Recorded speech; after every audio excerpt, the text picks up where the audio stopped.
güzel istikbalimiz. Yaşasın, yaşasın, güzel istikbalimiz.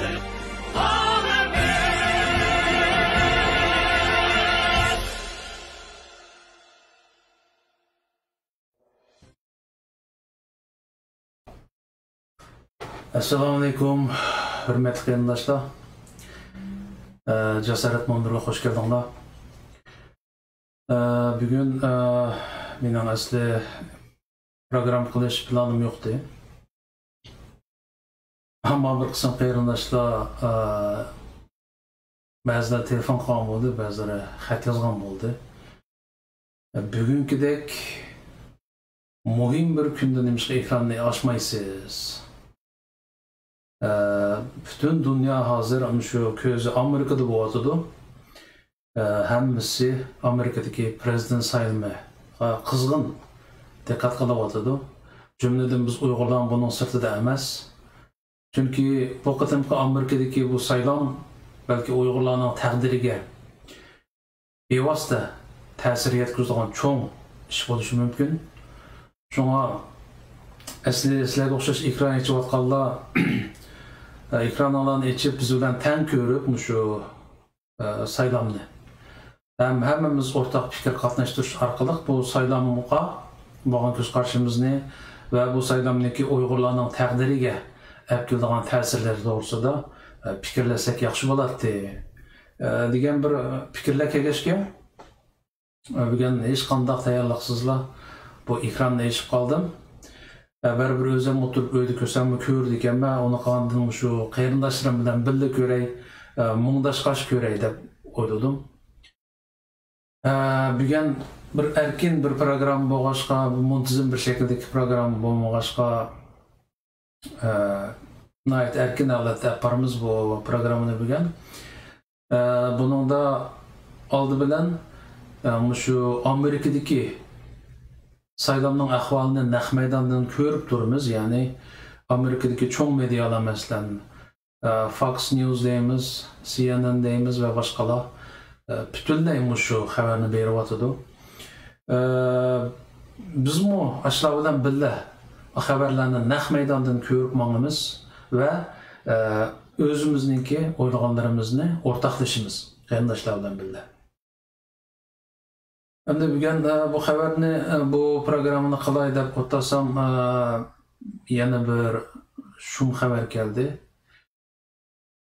Biz Uygurlar to'g'riliq hozir kundagidek mayli şum haber bo'lsin ve mayli quloqqa yoqqan haber bo'lsin aytavur haberlar uzilmayotdi oyig'i. Bugungi şum haber bo'lsa bizning ko'nglimizni belki yerim qildi. Aldı bilen bir qısqacha bir filmni ko'rib o'timiz qarindoshlar. Anandan keyin bu vaqtda o'zimizning o'ylaganlarini qisqacha deb o'tgandan keyin Amerikadagi prezident sayılmaga o'tib ketamiz.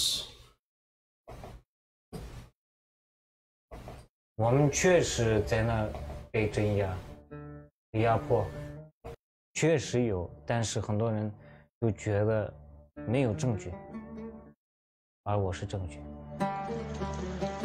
And according to Yusuf, China's reach is growing. He's spied on Uyghurs in several countries, including Turkey, and says agents have even abducted people and returned them to China. 他们想派人派到巴基斯坦也行，阿富汗也行，什么地方都行，只要有他们的情报，他们很高兴。 Despite helping the authorities, his family was still imprisoned. 你有后悔帮忙中国的丈夫吗？有。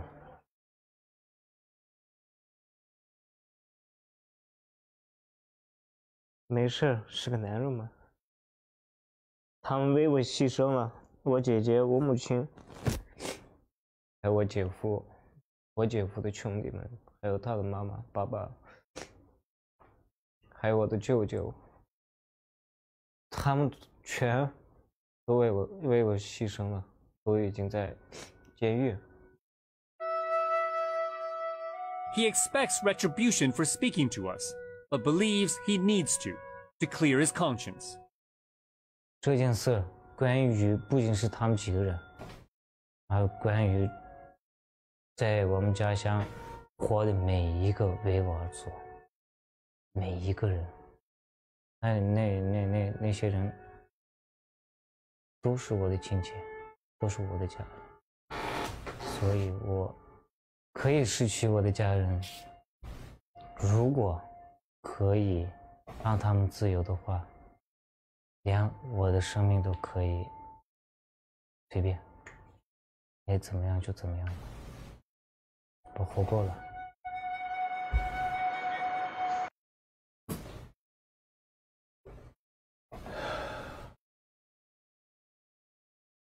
Bu kardeşimiz ismi Yusufcan. Biz bildiğimiz qarindoshlar hozir chet eldagi diasporadagi Uyg'urlar orasida Xitoy uchun ishlayotgan Uyg'urlar xeli bor. Bularning bir qismini shu chet eldagi istixborotlar so'rab chiqqan bo'ldi. Masalan, o'tganda Shvetsiyada Babur degan birsini shundoq Uyg'urlarniki ahvolini Xitoyga ma'lum qilish jasusligi jinoyati bilan uni qo'lga olgan. Undan keyin Germaniyada 4 kishini, 3 kishi 4ni qo'lga olib, 3sini jazo ko'rdi degandek bir gaplar bor. Bu yerda ko'rildi. Bu qarindishimiz bo'lsa Turkiyada yashayotgan bir qarindishimizda ayni vaqtda shu Xitoyniki besimi qo'rqitishi bilan majbur holda Xitoyga ishlashga, ya'ni Uyg'urlar ustidan jasuslik faoliyat berishga qo'shilgan ekan. Bayqi video nima desanglar, bayqi video kimniki? Bu Yusufcan Ahmedniki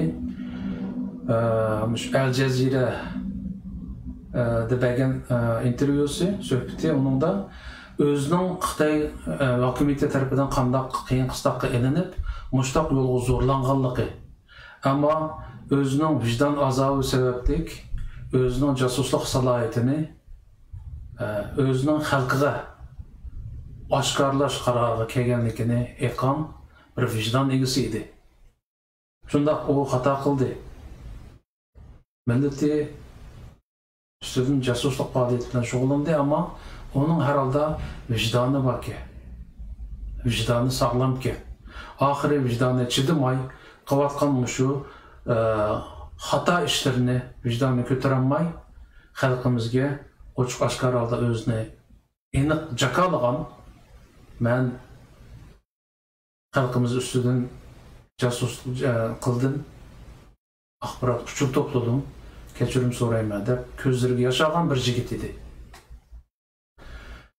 Ammo bugun olgan xabarimizda nihoyat afsus, bu bola İstanbul'daki o'ziniki uy oldida noma'lum kishilar tarafidan 5 pay dedim aytavru o'q tutilgan. O'q tutilgandan keyin hozir jiddiy qutqizilib o'tibdi. Ammo hayotiy xavf ichida o'xshaydi, ammo herhalde hayotga bu qarindishimiz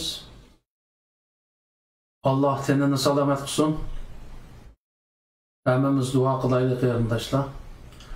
Alloh bu qarindishimizning tenini salomat qilsin. Chunki u bir vijdon egasi. Aramızda bay degandek bundoq odamlar minaj xili bor. Ammo shunga o'xshash o'zini oshkorlab, men xato qildim, men millatimdan afv so'rayman deydigini, mening ko'nglim, mening biladiganim shu bir. Asli bundoqlardan yana bir nechtasi chiqsa, aramızga kirib olgan matqurutlar oshkorlansa, bizning da'vo ishlarimiz texmo ilgari surilgan bo'ladi. Inshaalloh. Bu qarindishimiz o'zining qini badaliga paklığın nemişkenligi, vicdanın nemişkenligini anlattı, düşündürdü. Aramızda aşında hata işlerden kitabat kallah işide yana birilerininki muşundaq vicdan bilen oturuğa çıkışını elbette ümit qilamiz. Bu endi bugun tilgamızaq bo'lmaydigan bir qayg'uliq bir xabar. Allah bu qarindishimizning dinini salomat qilsin, salomatlik bersin.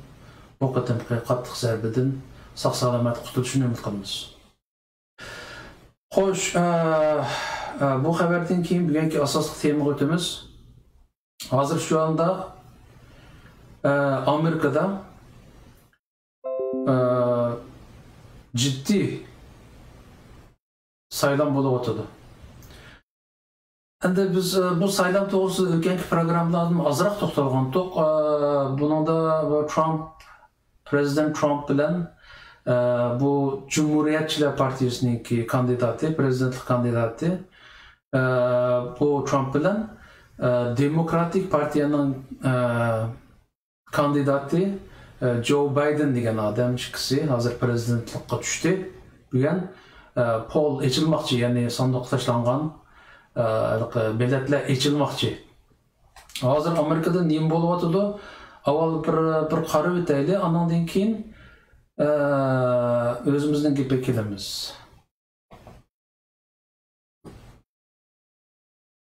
know, and I think the overwhelming majority of voters know, races have never been decided on election night. Ballots have never been cast on counted on election night.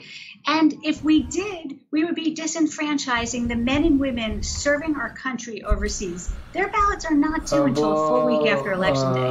So I really want to be clear. We want Senininde benim gözüm için görünen mağazalı Kamala Harris degan xotin so'zlar tuttu. Buni hamda bu Amerikadagi ma'vu nima saylam ishida agar qarindoshlar diqqat qilgan bo'lsanglar, biz diktator deymiz Xitoyni. Bu diktatorlikniki Amerikada qisman belgilik darajada borligini his qildik. Nimishqa deganda bu prezident saylamida bu medianiki roli nihoyat cho'ng.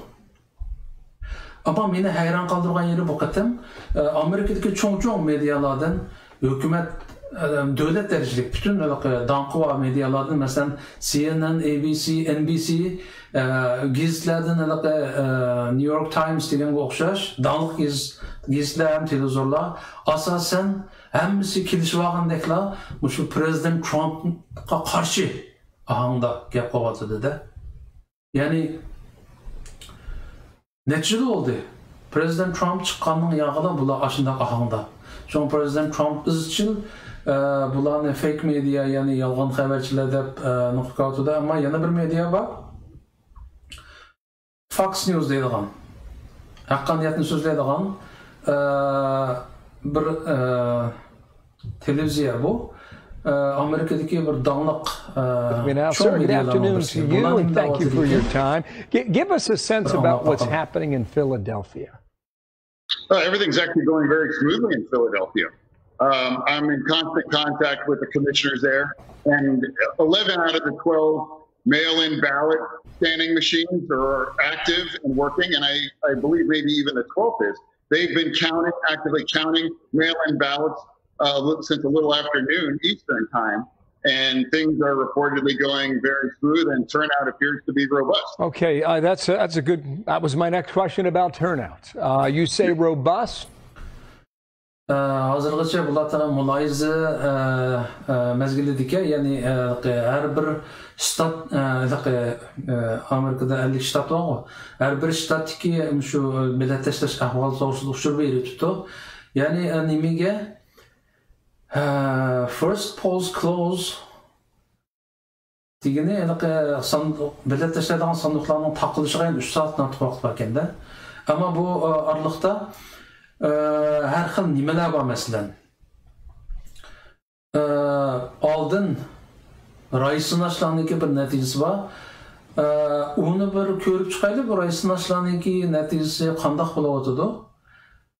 Ma'vu bir to'rbet vaki asosan buningda hamma masalan mayad yozg'inida All National Polls deydi, butun Amerikadagi nimelarniki şu raisnash yappagan hamma organlarnikini xulaslab bir chiqargan raisnash natijasi ekan bu. Buningda qarasanlar hozirgi ahvol qanday deganda Biden 51.1%, Trump 43.1% ki hazır.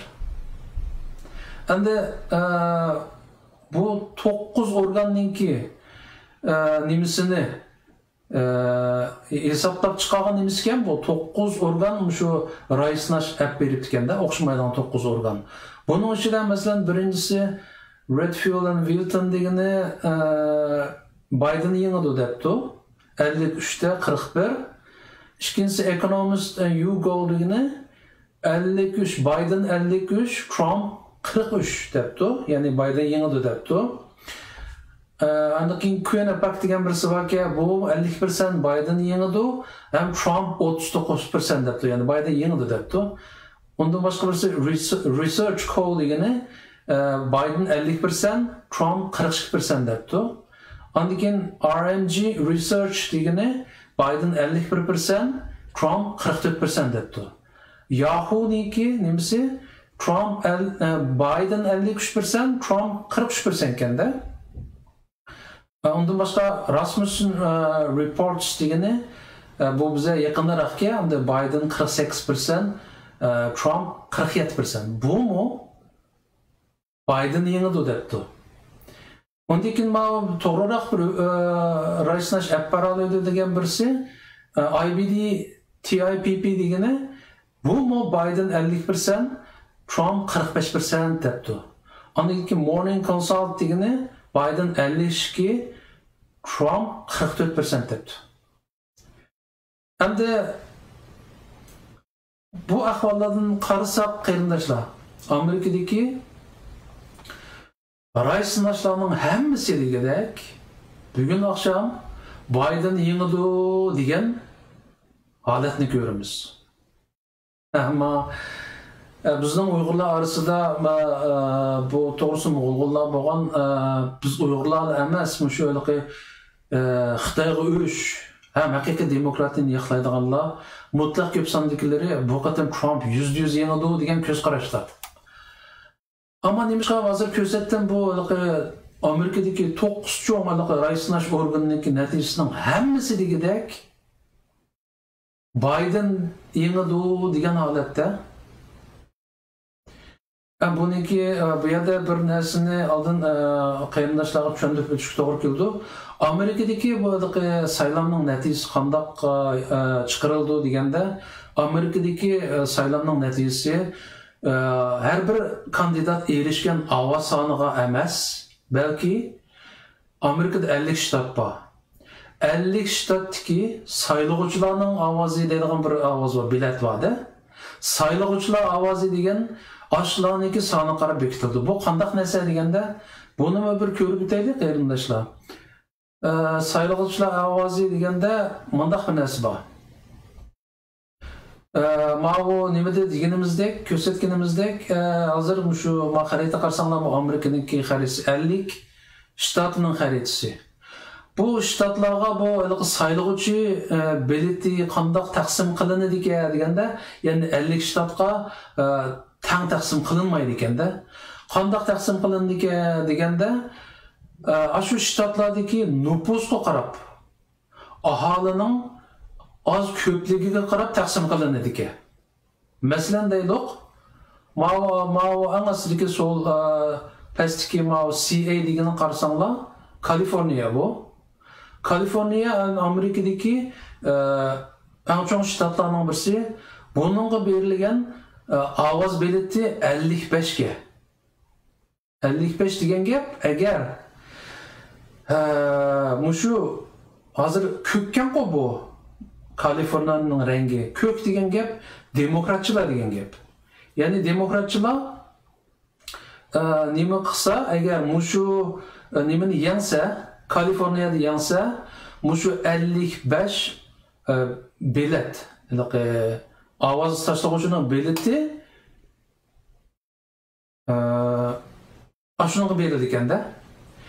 Endi mesela Qızıl'la nima deganda Qızıl'la Cumhuriyetçiler Partisi'ninki yeni deydigan ştatlar ekanda, ya'ni bu her bir ştatda xalqning ra'yiga asosan bir governor deydi, shtatning boshlig'i, shtatniki bosh amaldori saylandi emasmi? Masalan, Kaliforniyada demokratchilarning ovozi yuqori bo'lg'achqa, bu Kaliforniyada governor, ya'ni bu Kaliforniyani boshqaradigan adam demokratik partiyadanki. Mesela mayaqdan birisini aytsak, Oklahoma'ni desak, Oklahoma'da aran 7 ovoz belti bor ekanda bu yerda. Demakki nüfus az, shunga berilgan saylov biletimi az bu shtatda.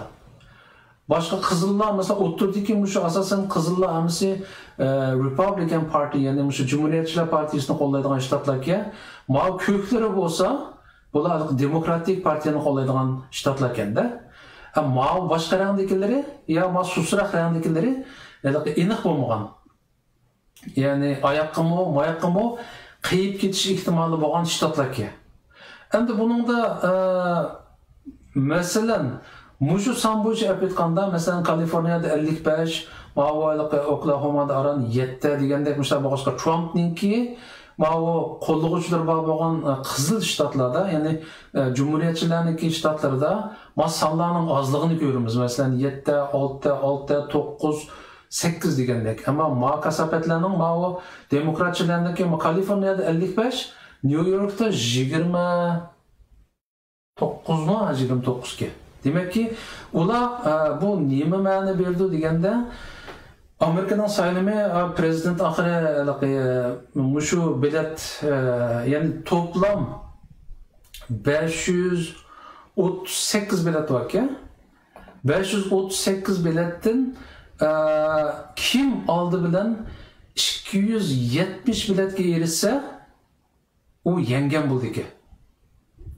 Endi hazır holatda bayqadek nimalar bo'yicha hisoblaganda har bir shtatniki saylash bileti bo'yicha hisoblaganda Demokratiya partiyasiniki hozirgacha, ya'ni o'zini mustahkam qo'llaydigan shu shtatlardagi biletlarni qo'shganda Trumpniki partiyasi Cumhuriyetçiler Partiyasinikidan ko'p yuqori ekanda. Masalan, hozir Amerikada ahvol qanday deganda, hozirgacha shu tarixdan buyon, shu yaqinqi tarixdan buyon shu ikki partiyani qo'llaydigan shtatlar bo'linib bo'lgan asosan. Masalan, aytgandek Kaliforniyaga o'xshash, New York o'xshash shtatlar asosan shu demokratchilarniki, lekin Texas, Oklahoma degandek shtatlarniki Cumhuriyetçiler Partisi'ninki. Endi shu muqim shular tabiiyla shu partiyanikini qo'llaydi degan shtatlarniki hisoblab kelganda, Cumhuriyetçiler Partisi'ninki erishilgani hozir muqim bo'lgani taxminan endi 100% emasda, bu yana 220 atrofida. Trumpniki bo'lsa, Trumpniki Cumhuriyetçiler Partisi'ninki 130 atrofida ekanda. Demakki, bu o'tirliqda endi yana 180 dan ortiq boshqa bir nima bor endi. Biden, Trump masalan o'tirliqda talashadigan 200 dek 180 mi aytavur shundoq saylan bileti bor ekanda. Bular hal qilg'uch rol o'ynaydi endi. Shunga demakchi, endi Trump efendi bizning Turab akamiz agar bu qatam endi bizniki Uyg'urlar orasida mutlaq ko'p qismi nihoyatda umidli holatda hozir. %100 Trump yengadi. Chunki Biden degan lapan chiqqan qayerning ahvolini ko'rdik. Bu nima deymiz?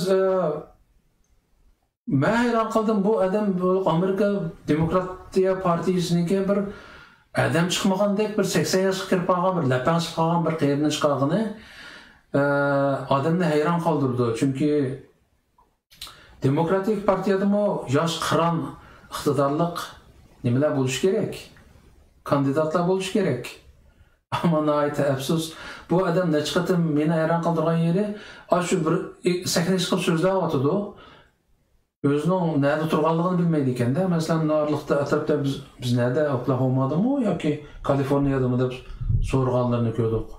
Demek ki ahli ushi toza joyda emas. Hem bir qatam tunugim oldin kuni bir qatam bir videoda ko'rdim. Men prezidentlikqa o'zimni ko'rsatdim. Hem Kamala'nın xotini dedi. Kamala'nın ayoli ne deydi? Billa bizning ishimizga yordamlashib degan Kamala degan xotinga buning yordamchisi bo'layotgan.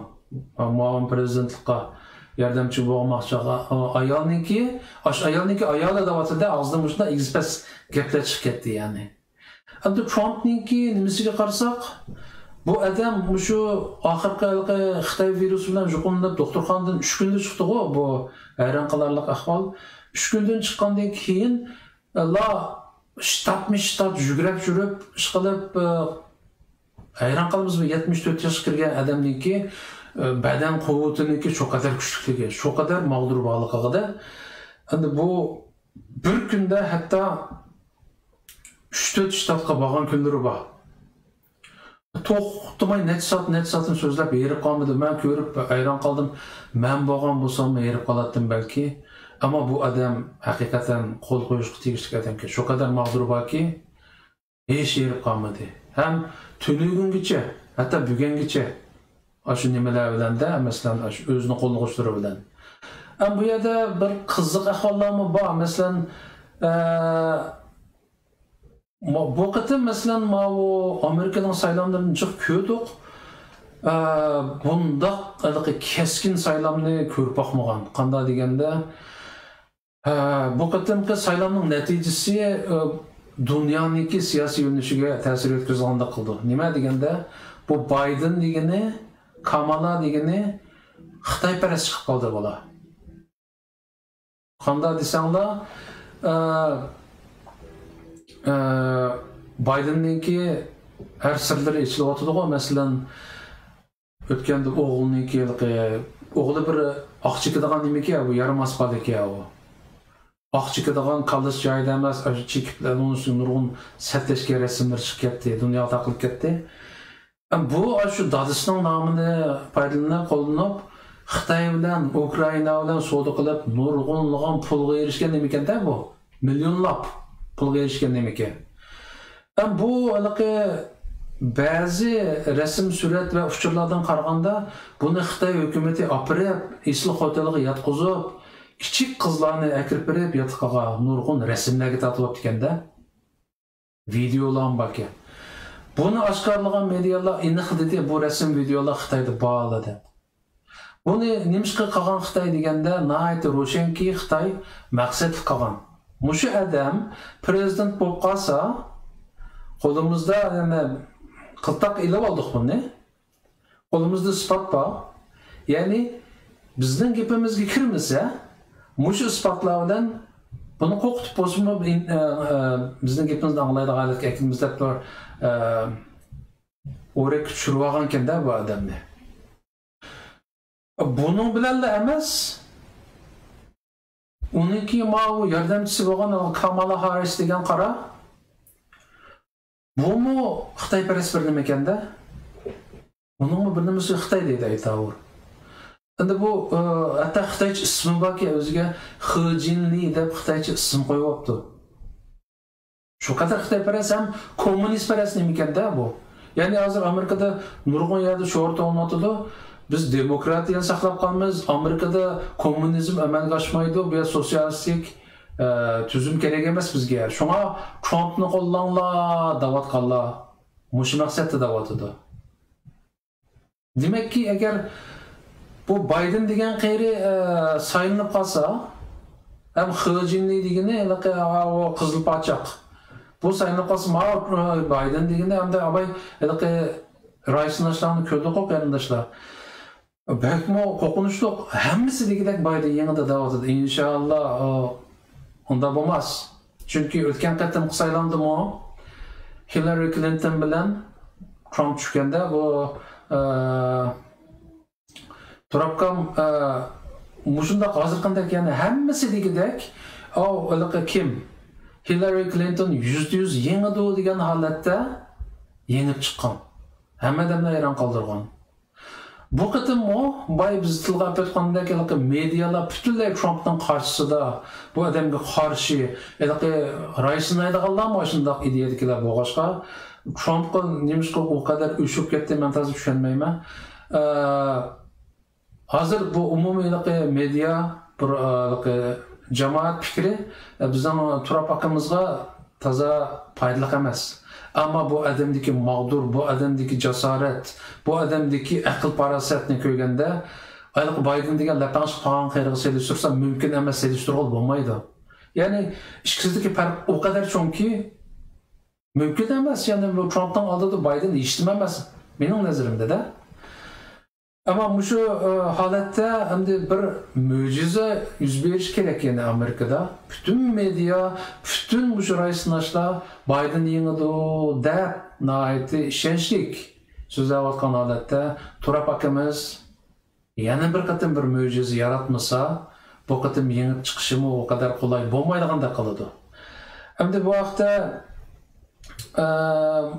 nima Amerika'da dikkat kısaqlar şu Amerika sosyalizm yolu menip ketmisin deb Trump akimizniki qo'llovchilari kurslarga chiqib, şu kimniki ma'vo sosyalchilar şu Bidenning qo'llovchilarini urib surib to'qay qilayotgan ko'rinishlarni ko'ryapmiz.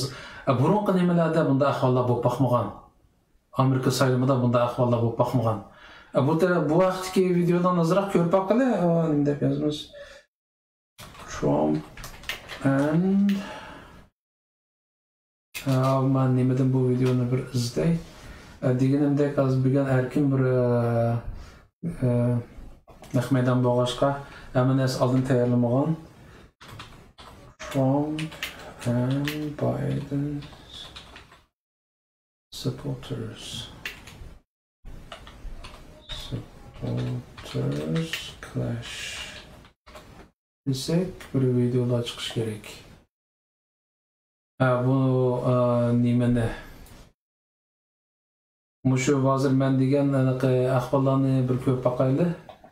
Amerikada yomon cho'ng video chiqyapti. Hey!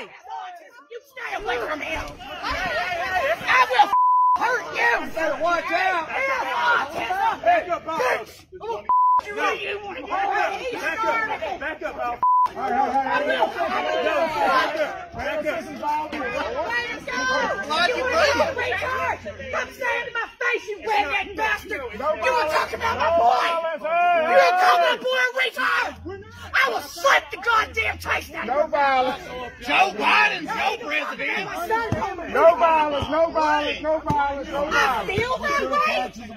No violence, Let no me tell you something, you aborted bastard! You're a retroactive! Mount Trump in a mile up that way.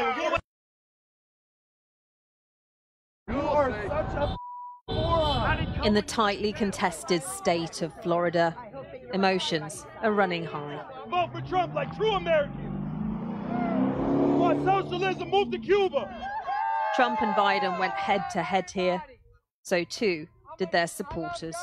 We've been getting middle finger stuff thrown at us all for the past hour and a half that we've been here. If Joe Biden wins Florida in the election, He's not gonna. But will you accept it? A president of the United States is America. We're supposed to. But guess what? It's not going to happen. What do you say to people who say you're being intimidating, you should let people have a choice? I mean, everybody has the right to choice. Everybody. Again, the people that were at the Biden rally today, when we seen them, hi, how you doing? Who's the losers now? Trump fans are unwelcome guests at a Biden rally. At times, aggravation sparks confrontation. One of the Trump supporters said that you spat on him. That what? That you spat on him. He kept coming in our car and we told him not to. We had to do something to get him away. Do you feel sad that this is what it's come down to? Oh, absolutely. It didn't have to be this way. This is not going to be the worst. You think it's going to get worse? When Biden wins next week, Trump's going to say it was rigged, and he's going to tell all of his people that, have guns to go out and start protecting their liberties. My president is a racist. Donald Trump is not a racist. If you ever wonder just how bitter this fight has become, this is a prime example. We're just days away from the election, and in tight states like this, the tension's continuing to rise. This is democracy in America, but compromise and compassion seem in short supply. A dangerous trend when in just days, one side is expected. Başka yana bir video baktım, bir köp bakaylı. Trump, müşmeki kaysı birisi. We got Biden signed and flag waivers. There's that Biden flag you always hear about but have never seen before. Biden flag. Build back butter. Build back butter. Joe Biden voters over here in Cocoa Beach. That's the most dummies I've ever seen in one spot. Trump and supporters clash in Kenosha. Muşluşup ketken bir görünüş vardı. Video show clash between Trump supporters. We have new video of the fight that broke out yesterday between supporters of the president and progressive activists. 17's Pro Shaheen caught up with some of the people involved. It's the corner where two sides of the political spectrum meet. It's one of the only places that you can find conservatives and liberals trying to maintain a civil discussion. But it doesn't always remain civil. For almost 3 weeks, Trump supporters and progressive activists have come to this corner of Rosedale Highway and Coffee Road. They come to sell merchandise, but their interactions often escalate to more than that. Actually, like my first week doing this, I've been maced. I've been hit in the back of my head with the flagpole. My friend has been hit in the back of her head with the flagpole. I've had my address posted. This time, things got more heated than usual. It started when one Trump supporter walked her dog past the table where progressive activists were sitting. The two sides involved disagree on what happened after this. She was allowing her dog to sniff all of our stuff. It kept going towards our table, so my friend tried to move the dog a little bit out of the way. Another supporter came up, started yelling that we had shoved her dog. Well, I know exactly what started it. The guy from BLM kicked a service dog, and everything was fine. Everybody was just kind of talking back and forth until he kicked the dog. Once he kicked the dog, that's when things got heated, and that's when the fight started. And then that's when that man came over the caution tape, and he tried to fight him. He tried to hit my friend. The girls tried to stand in front of him. They all can agree on what happens next. The Trump supporter throws his hand at the other man's head. When he misses, he tries to get closer and then throws 2 punches at his face. He then flipped the progressive activist's table. The people at this corner every day say there's little conflict amongst themselves. The people next to us who are selling the merch have been peaceful. We offer each other waters and we are on good terms. It's the people that come and buy the merch. It's the Trump supporters that buy the merch that have been antagonizing us and giving us problems. I just wish that we could come together as a community, both sides, and actually start working towards trying to fix us instead of... Bu bir adli bir misalda arkadaşlar. Yani Amerika'da hazır vaziyet şu kadar keskin. İki tarafniki qo'llovchilar orasida bu kadar bir-birisiga hujum qiladigan ahvoldan boshqa bugun bir ko'rgan bir videoda men hayron qoldim.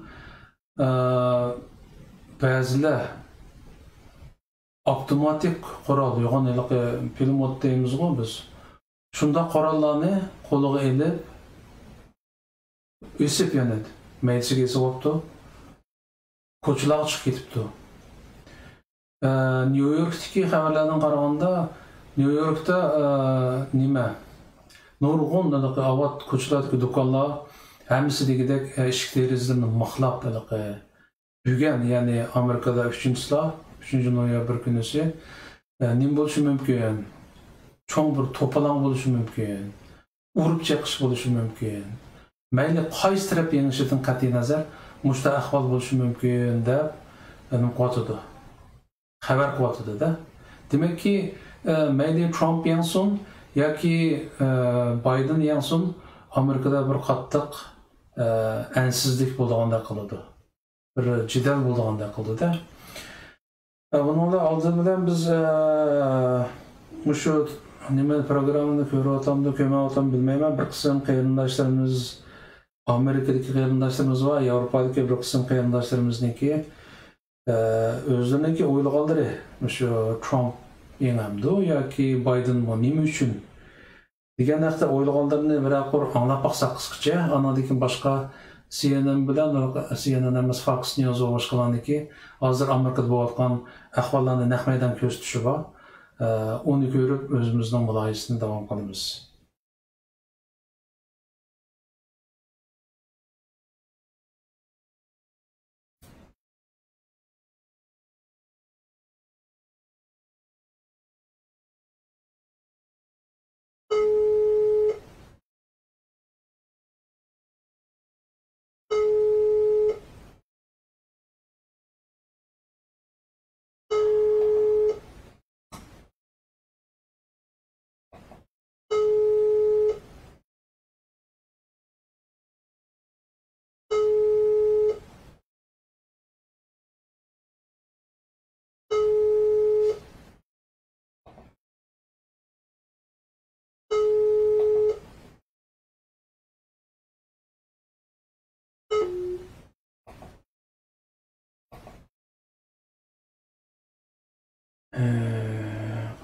Amerika'daki kıyırındaşlarımızdan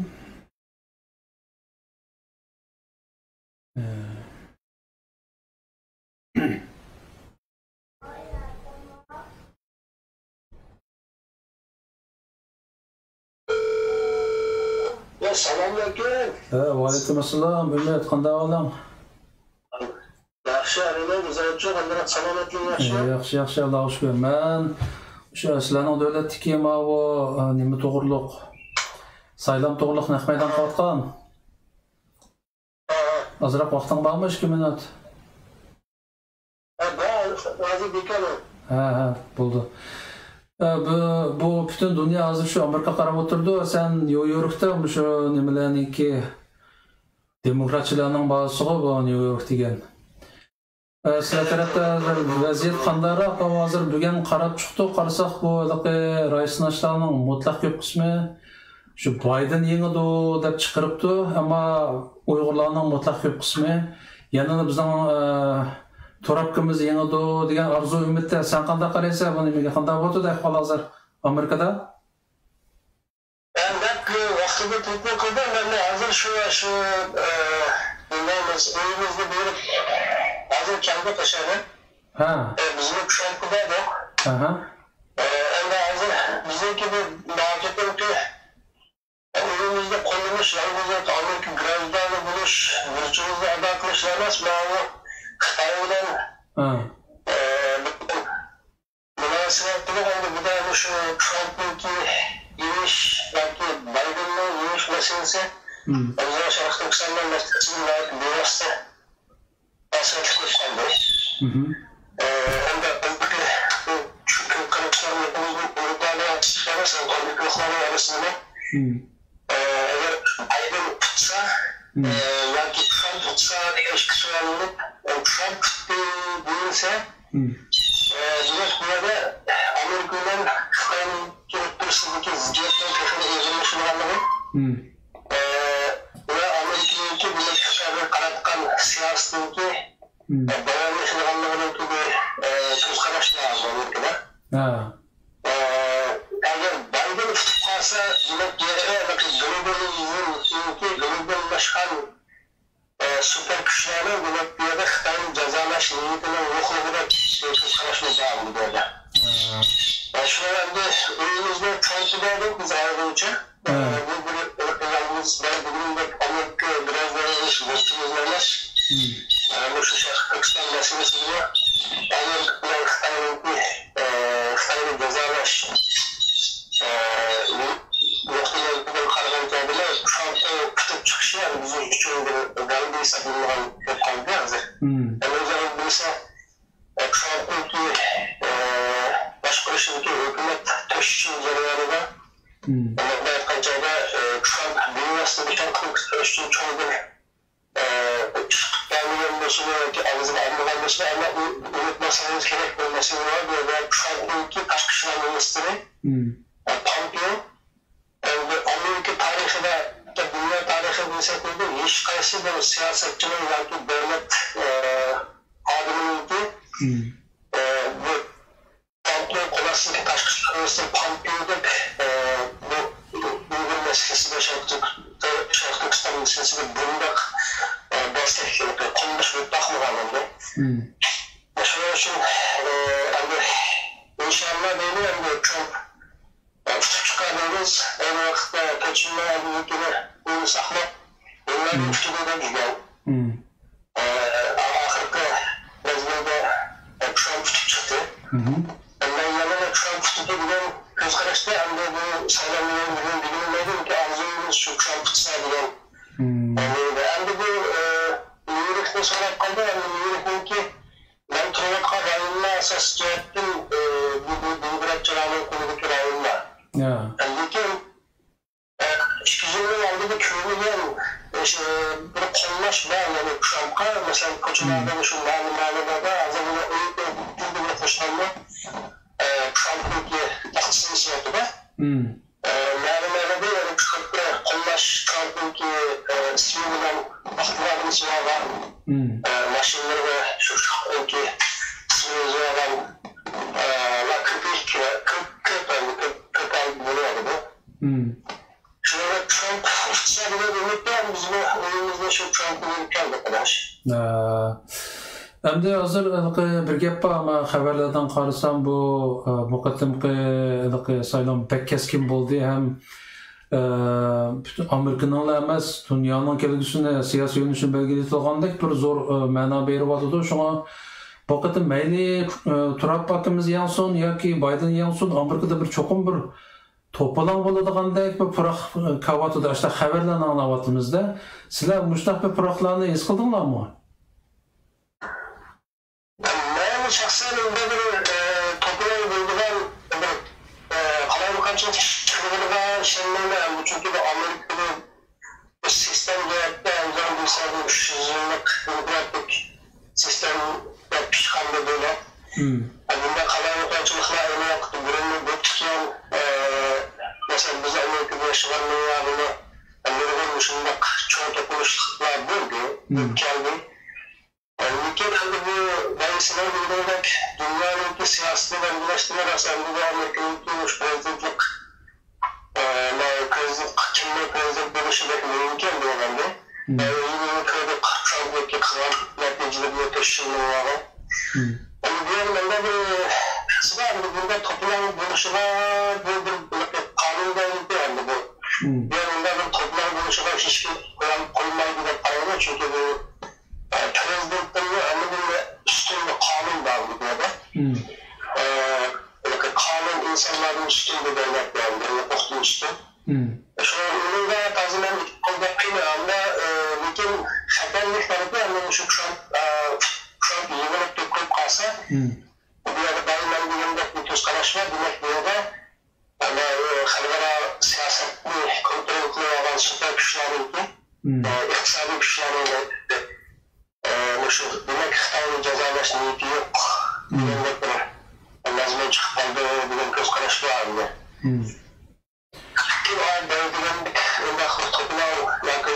Qalayqanchilik chiqishiga men shaxsan ehtimol beraman. Balki endi bu tashviqot axborot vositalari orqali qilishlar tekshirib yaxshilanmazdi. Lekin bu yerda cho'ng bir masalaning borligishi shaxsan qaramayman. Endi ba'zi o'tgan programlarda Amerikadagi ba'zi qarindoshlarimiz bilan so'zlashib vaqtda ular deydi, bu Trumpning yengishi yoki Bidenning yengishi baribir Uyg'ur masalasiga cho'ng ta'sir ko'rsatmaydi. Chunki bu Uyg'ur masalasi Amerikaning siyosati o'zining siyosatiga aylanib qolgan deydi. Sen mana shunday qaramsan?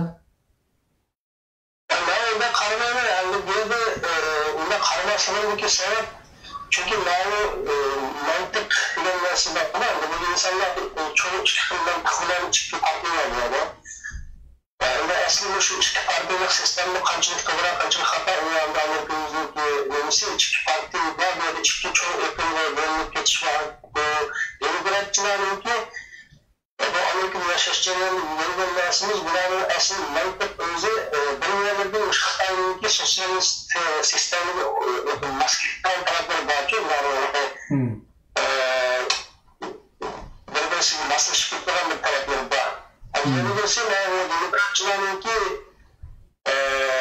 siyasette bilen Xitay'ı düşmanında karşı, uç kaçkan düşmanında karşı yok burada. Xitay'dan yana şu atlaşıklar ötüş. Mesela Aldaki 8 yıllık Obama'nınki icraatı bitirdik.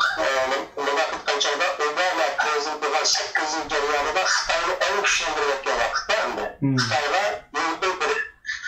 Amerika'nınki dünyadaki birbirinden süper güç hukukunu acizleştirmekle ve Xitay'ı güçlendirmekle 8 yıl oldu ve Amerika'nın bana kocağı berbat hale çıkartıyordu Obama. Yani Obama'nın 8 yıl icraatıyla Trump'ın 30 yıllık icraatıyla oynasak Amerika'da Trump Obama'nın neçe hassa hizmet kuydu adı Amerika grazları büyüttürüp Amerika'nlık büyüttürüp uyduğun birisi için Trump'ın icraatı Amerika devlet için fevkalade bir hizmet kuydu Obama.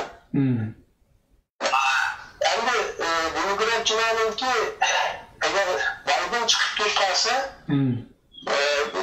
gerçi körenmeydiğen derecede Xitay'dan münasebetinin yaxşılışı mümkün. Hatta uçuk aşkarı Xitay'dan atmakça yapmak istermişsini ama Xitay'dan biz körenmeydiğen derecede yani hayatı münasebetini yaxşılaş ihtimali bağlı parayla. Her kaç çevrede utkan çağda demokratçıların ki asli bu Türkiye sayılarında sayılıp çıkışı bizim için hiçbir paylık emez. Yani şu çünkü Abi Şarkı Türkistan meselesinden oynasana demokratçılarının konuya yapkan Şarkı Türkistan atanmış Cumhurluk uygurla. Mesela özünü Cumhurluk da karardılar.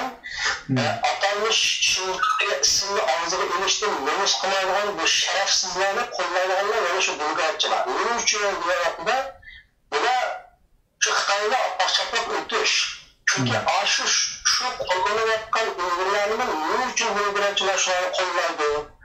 Bu vaxtda demokratçılarla maksidi bir yerde Xitay'ın bir şey olmaz. Xitay'ın sistemini özgetti.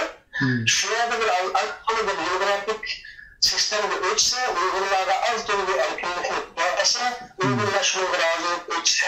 Maksat şu. Hem mesele şu ki de biz bu Şarkı Türkistanlık bu salayetimiz olan. Eğer Xitay siyasetini özgerse, Xitay siyasetini özgerdi. Hatta Xalivaranın aldıda bu şu bizden ırkçılık, kırıncılık kılıvatkanlığını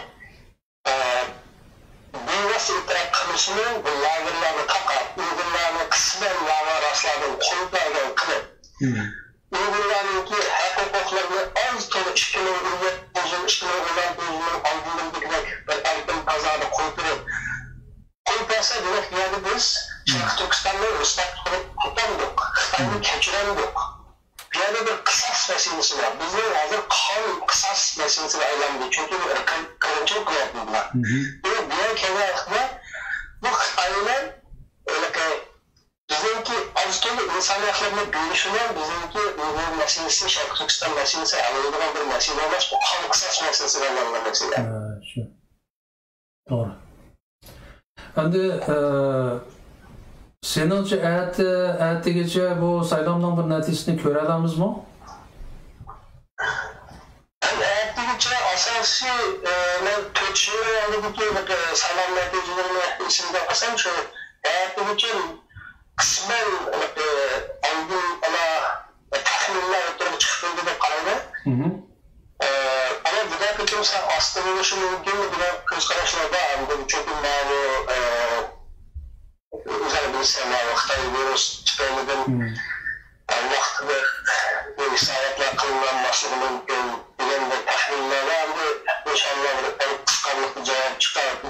Hatto bizim mutlaqada sonda tutilmiş Amerikalılar qaysi partiyaga bo'lsin bizga saylanadigan ishlar saylanadigan neticesini var saklaş nihayet güçlü bizim işte. Şu bizim anlığımızda bu kadar sozulup geçişi mümkün, hatta bir ay sozulup geçişi mümkün, yukarı sotku berişi mümkün deydiğen parazlar var endi. İnşallah Turap akımız bir 270 yıllık avazga aldırak eğilse, ma lapanışıp kalgan şey, hasta uygu uxlap kalsılığı adamke o. Oğu meyli ama onun kendiki özü Xitayçı sınıf koyağın Kamala, Xijinli deyip sınıf koyaptı o özü Xitayçı. O tohumu solçu ama xatarlik bir demek o eğer ma boğay Brazil'de lapanışıp kalıp çıkıp gidip kalsa onu aş prezident olup çıkardı ya o çağda Amerika belki. Şu çıkıp da şu xatarliklerinde azaldı bunların biri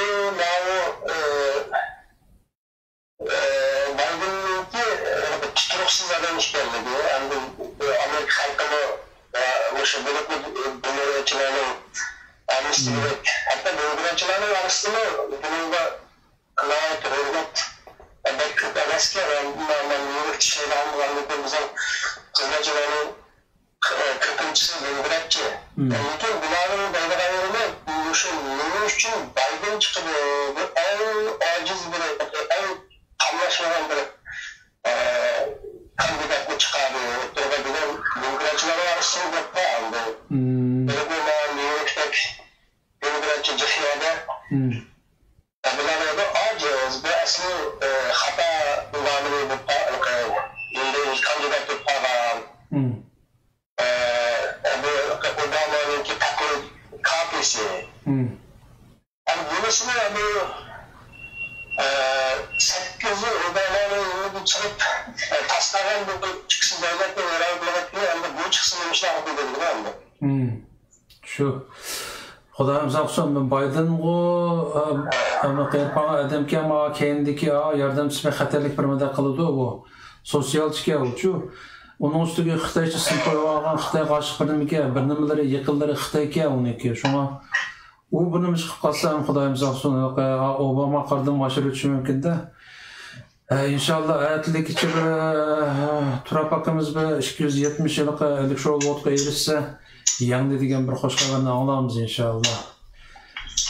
İnşallah şuna başlayalım Allah'ımızın köşüne bak kısmı vakit emesken köşü jarayonunda bu Trump'ınki icraatını köyde işlet Murat Hoca'da Şarkı Türkistan Uygur meselesini layıklı bu pozitif tesir bulduğu köşü yanında.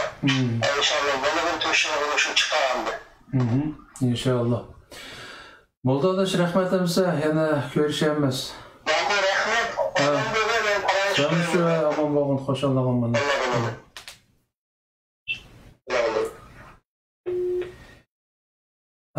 Bu Amerika'daki xeyrinişimiz Ümit Uygur'unki analizi. O asasen maaşış olaydı ki yani bu berip hazır bilet taşlap kepti. Özü New York ştatı turdu. Turap akımızga bilet taşlap kepti. Başka Uygurlarımızın mutlak köp kısmı şu Turap akımızga bilet taşlagan. Endi ma bir akımız var. O akımızın bilet taşlap keldim o yerda. Telefonun ağzını açmaptım ben. Ama ya yana bir qeyrinişimiz var. Onunki ma oyluğunu anlap bakayla. Anadikin Amerika'daki bir akımız var. Ondan telefonda görüşümüz. Selamünaleyküm. Aleykümselam. Qanday bolan tinchlikmi? Yaxshi. Men hozir Naqmaydan qilayotganman Amerikadagi saylam to'g'riliq. Hozir shu men nimalarga bir qarab chiqdim, o pollarga, raisnishlarga, hammasigidek shu Biden yengidi deb chiqaribdi. Ammo biz Uyg'urlar o'zing bilsa, uning ishonmaymiz, o'tgan qatim ishonmagan. Sen chiqanda ola bu qatim saylamning ahvoli biroq bir o'ylag'ning deb baqsam. Men xayrımda biz şu 6. ayma 7. aylarda bir qator bir oxir qatimliq şu Uyg'ur yo'q, yani 6. ayning 17. kuni Uyghur Amerika qonunini ma'qulladi. Shundan keyin biz shundan burun biz odatda 10 kun burun bir suhbat qildik yodimizda bor.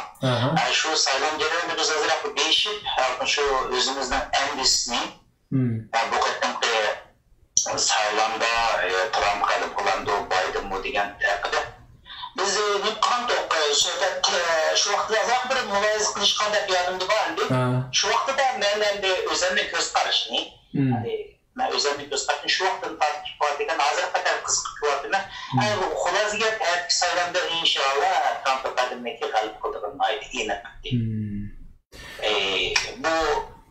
Buni endi g'alib qilolmaydi deb aytishimizdagi sababi masalan xalqaro vaziyatni aytsak yoki Trump efendining ta bugunga qadar qilayotgan ishlarini aytsak endi dunyoda indan g'ayasur ishlarni qiladi deb turib aytishga bo'ldi.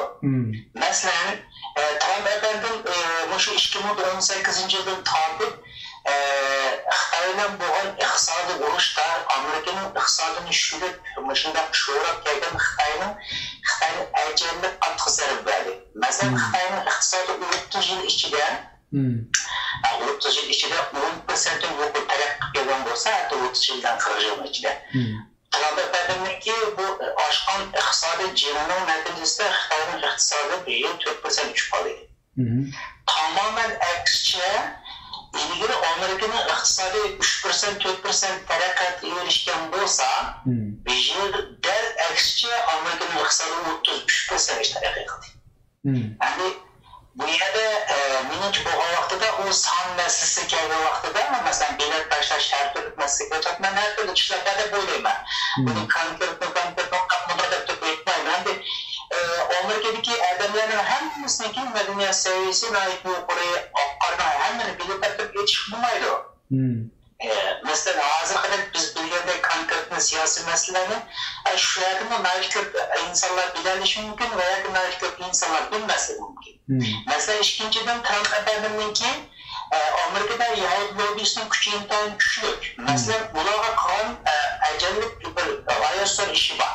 Masalan, Trump efendim qolgan ilk prezidentlarning hammasi saylanga chiqqan vaqtida Isroiliyasini uchun bandaq berdi, Arabiyasini uchun bandaq berdi, qo'ydi, hech qanday ishni qilolmagan.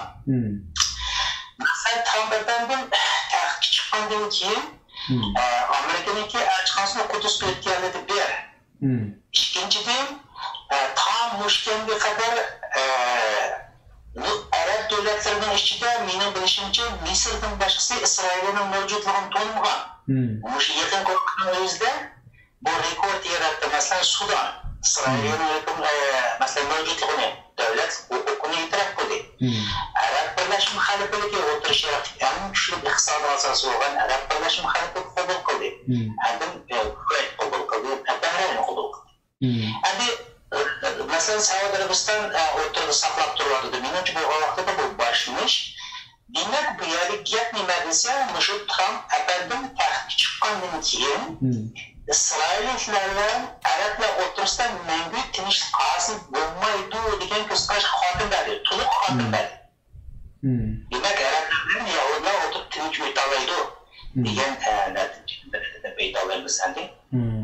Yana birisi efendim masalan Amerikaniki haqiqatan bir g'oyat zo'r kuchini Xitoyda ilgari prezidentlar chiqib, masalan Nayt yumshoq muomala qilgan bo'lsa, Trump efendim chiqib, masalan bir yil BDP so'zlagan so'zni bo'lsin, Xitoyga Nayt ajallik zarba beradi. Masalan, harbiy qo'shinni Janubiy Tinch okean o'tkazdi, Tayvanni Nayt kuchli qo'lladi. Ham bu Osiyo Tinch okean rayonida NATO kuchlarligidek tashkil etdi. Ilgari prezidentlar qilmagan butun o'zgarishlarni Trump efendim qildi. Bunda ortiqchiliklarni menimcha vaqtimizda odatga ovom xalqlar qanchalik ko'radi, qanchalik biladi biz bilmaymiz uni. Ammo yuqoridagi to'plarning hammasini Trump efendim Amerika uchun qilgan bu natijalarni bilalaydi, ko'ralaydi deb o'ylaymiz. Aniq bo'lgandan keyin meniki bundan tortib Trump efendimga kerak. Masalan, davlat iqtisodini boshqarish, siyosatchilik boshqarish kuchidan Hem bazı ekonomik planlı taktiklerden yüzden trafik adımını merkezi kulağı da kalkan inşallah. Bu da olursa trafik adımında durup. İnşallah. İnşallah. Digenim kelsin. Rahmet. Yeni köçüp turamız emse. Hayır Allah'a emanet. Yuqorida o'zining fikrini bayon qilgan bizning Erkin Ro'zi qarindoshimiz, qarindoshlar. Yana Amerikadagi bir akamiz bor, unga bir telefon qilib boqay. Ya'ni u hozir nim qotidi u. Bu yomon ko'ngil bo'ladi bu ishqa bu odam. Telefonga chiqamdi, chiqmamdi bilmayman. Bayanda Prezident Trumpni ziyorat qilibdi Fox News'niki. Onun da dedi ki Trump Trapakımız dedi inşallah bir gün inşallah Allah'ın borcu dedi bir gün nayet kanallık bir keçin etkizimiz dedi ama dedi registered some standard content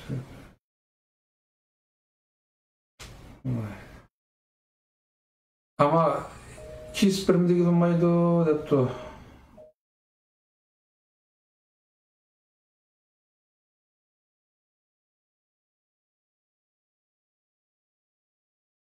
Optaten aldıraç diye tapadın da.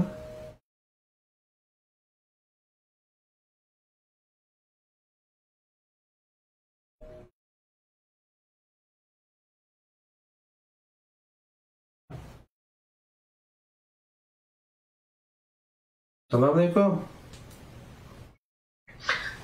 İslam qanday jasad ahvol? Yaxshi, to'g'liqqa o'zing qanday bo'lib ketding? Salomat tug'ansa? Yaxshi, shu bir xilmi? Qanday bilet tashlab bo'ldingmi? Bilet tashlab bo'ldingmi? Tashlab bo'lgan, men Trump tashlagan kunini tashlabmi? Şu hazır şu köpçülükten tələb bo'yicha men şu prezident sayılım to'g'riliq nahmaydan qotgan bu vaqtda sizning birsi ahvolingni so'raydiq, yana birsi ham Amerikadagi ahvollarni sizlar yaxshi bilasizlar. Şu hozirgi prezident sayılım to'g'risida ozroq o'ylaganlaringni anglaydi degan to'q. Bu medialarga qarasang hammasini shu yoqqa lapangishib qolgan Bayden deyingda deb yurdi. Sen o Trapakımızga bilet veripse, Uygurlar asasen hemisi şu Trapakımızını kollaydı. Bu hazır o yakta vaziyet qanday bo'latıdı, umumi vaziyet yani şu paydasız mı o Trapakımızga yoki unda bo'lmaydigandekmi? Bence men o'zimning fikrimni o'rtaga qo'yib oldim. Bence Trump cevap sayılındı, onun bir gap yok. Yani çünkü qara buni sizlarmi belki ko'rdinglar, Amerika xalqining bir ra'yi bo'ldi bu.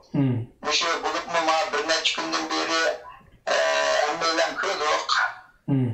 Trump, Prezident Trump bilen şu Pence özgürlüğün ki şu həmralları bütün Amerika'nınki nurluğun yerlerine bağlı. Bir yerlerde şu sözlüğün canlıda meydanla katlaşan adamın sanıldırdım.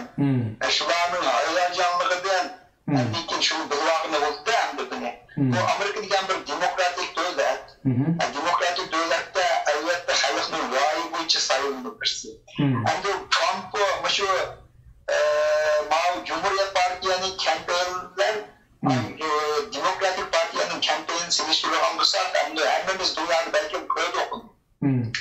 Endi asos medialarga kirish ko'rib ketgan odamlar balki xato qilmasdan chiqarib qo'ydi. Lekin bu Joe Biden'ın kampanyasının asasen hayacanlı kollaş diyen nerse kırmı dokunucu. Bunu hem de söz etmezsem cihbetle sen belirtme ben bunu Facebook'tan çıkarıp durdum bu haberden. Çıkıyorsun kim çıkardın? Hem de Biden en ahir basıp gelden çağda sabık Prezident Obama'nı götürüp çıktı.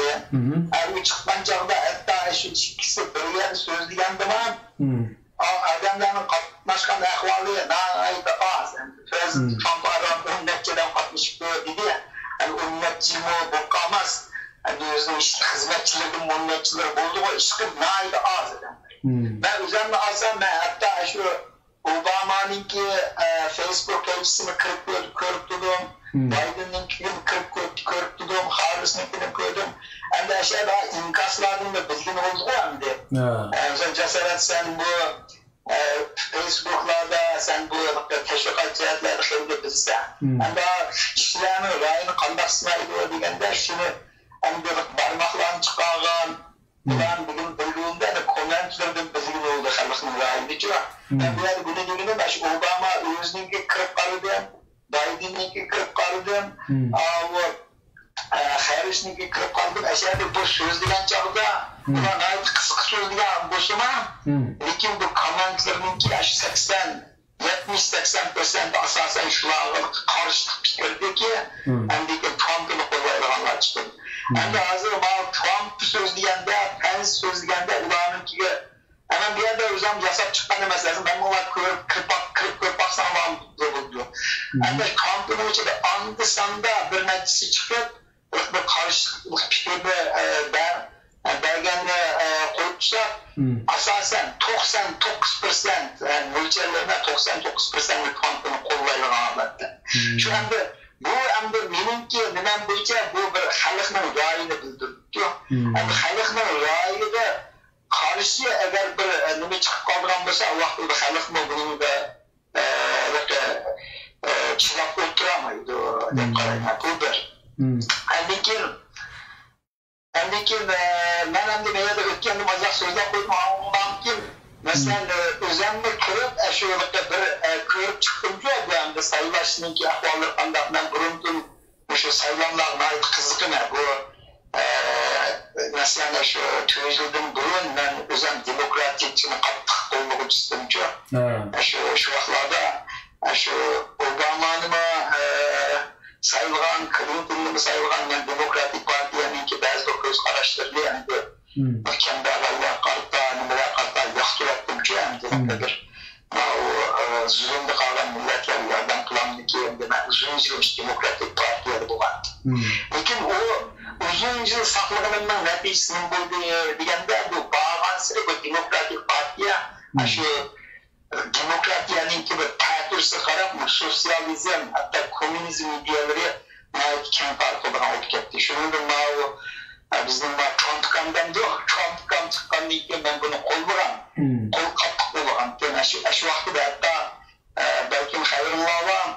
Şu vakti de ben çıkıp o çok özenli ifademde bulup o çok kolduğun çağda bu şu Uygurlar'ınkini işçilerle Kuddi meni şu vakti yalnız birden bir Trump'ın kollayılan birden bir Uygur degende bir peyda olganda bu vakti ayrım ben bilen söz üzülgün ve degende şu vakti siz yalnızlık aldınız tolukka. Lakin ben şu vakti çin tuğandım, şu vakti ben ölçergendim Trump'ı cezmen tutudu dep degen. Bu ağzımdan çıkan yapar ben şu vaktiladım azakta malumatlarını tatbik etmiş arkalar annekim var. Özüm Taliban'dan çok sıkka. Sıklar Taliban'dan bir yerlerini görüpmüşler. Özüm haklardan paranışıranda yaxşı bilgende biraz sorayım endiki ahvaldan paranış vakti yakınını çıkargandı. O yakının doğru çıktı. Bu uzun gaplar etmişme doğru çıkan. Bu da mı ben bu şu yakınını çıkardım. Cezmen kolluğu da.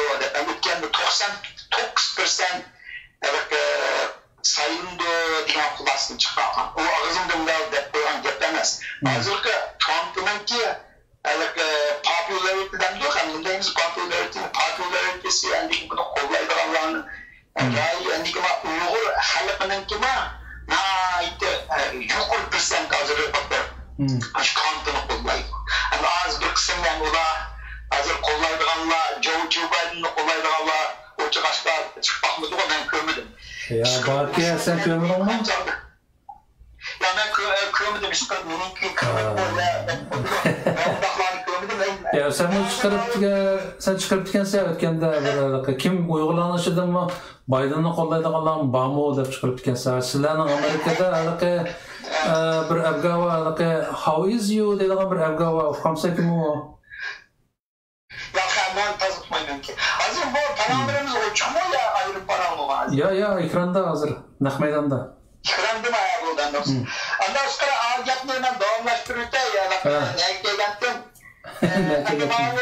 Bu hazırlıkta şu yakın kıçıyormuş. Bir netçi aktivistiki ama Amerika'daki Uygurlarınki mutlak kök kısmı kampını koymaydı. Bunu yapıyor. Ben cemaatinden kırpanlı sonra adam özen birisi. Ben paranmış durma.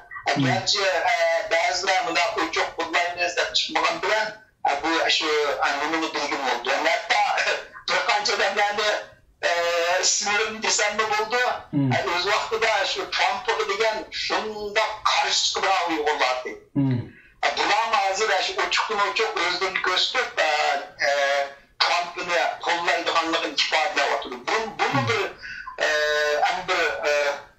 anıldan da ben demiştim bir kulaslan çıkılan bir anıldan Uygurlar benim menimce Uygurlar mutlak kök kısmını kampını kullanıyor. Çünkü maliyetinin kısmında çünkü şu özellikle şahsi önemli pancarda ben Amerika'da 30 yıl yaşadım 30 yıl yaşadım. Şu 30 yıldan beri bazı Amerika'nın tarihinin tabi değişkin buldu. 30 yıldan beri ben görgen prezidentin içinde Uygur için en yaxşı çıkılan, en önemli çıkılan şu prezident Donald Trump. Yani birbirine tepkine bulacak belki torların çıktığı gepler mesela şu Uygur kişilik ve siyasi kanununu tasdiklayan hem de şunun şeklini şunu tasdikleyen şeklinde Trump administration artık olan. Burada kişiler çıkış korkunun ki katlı başlarını cezalaş. Amerika'nın demişim çoğu şirketlerinin ticaretini toxtutur.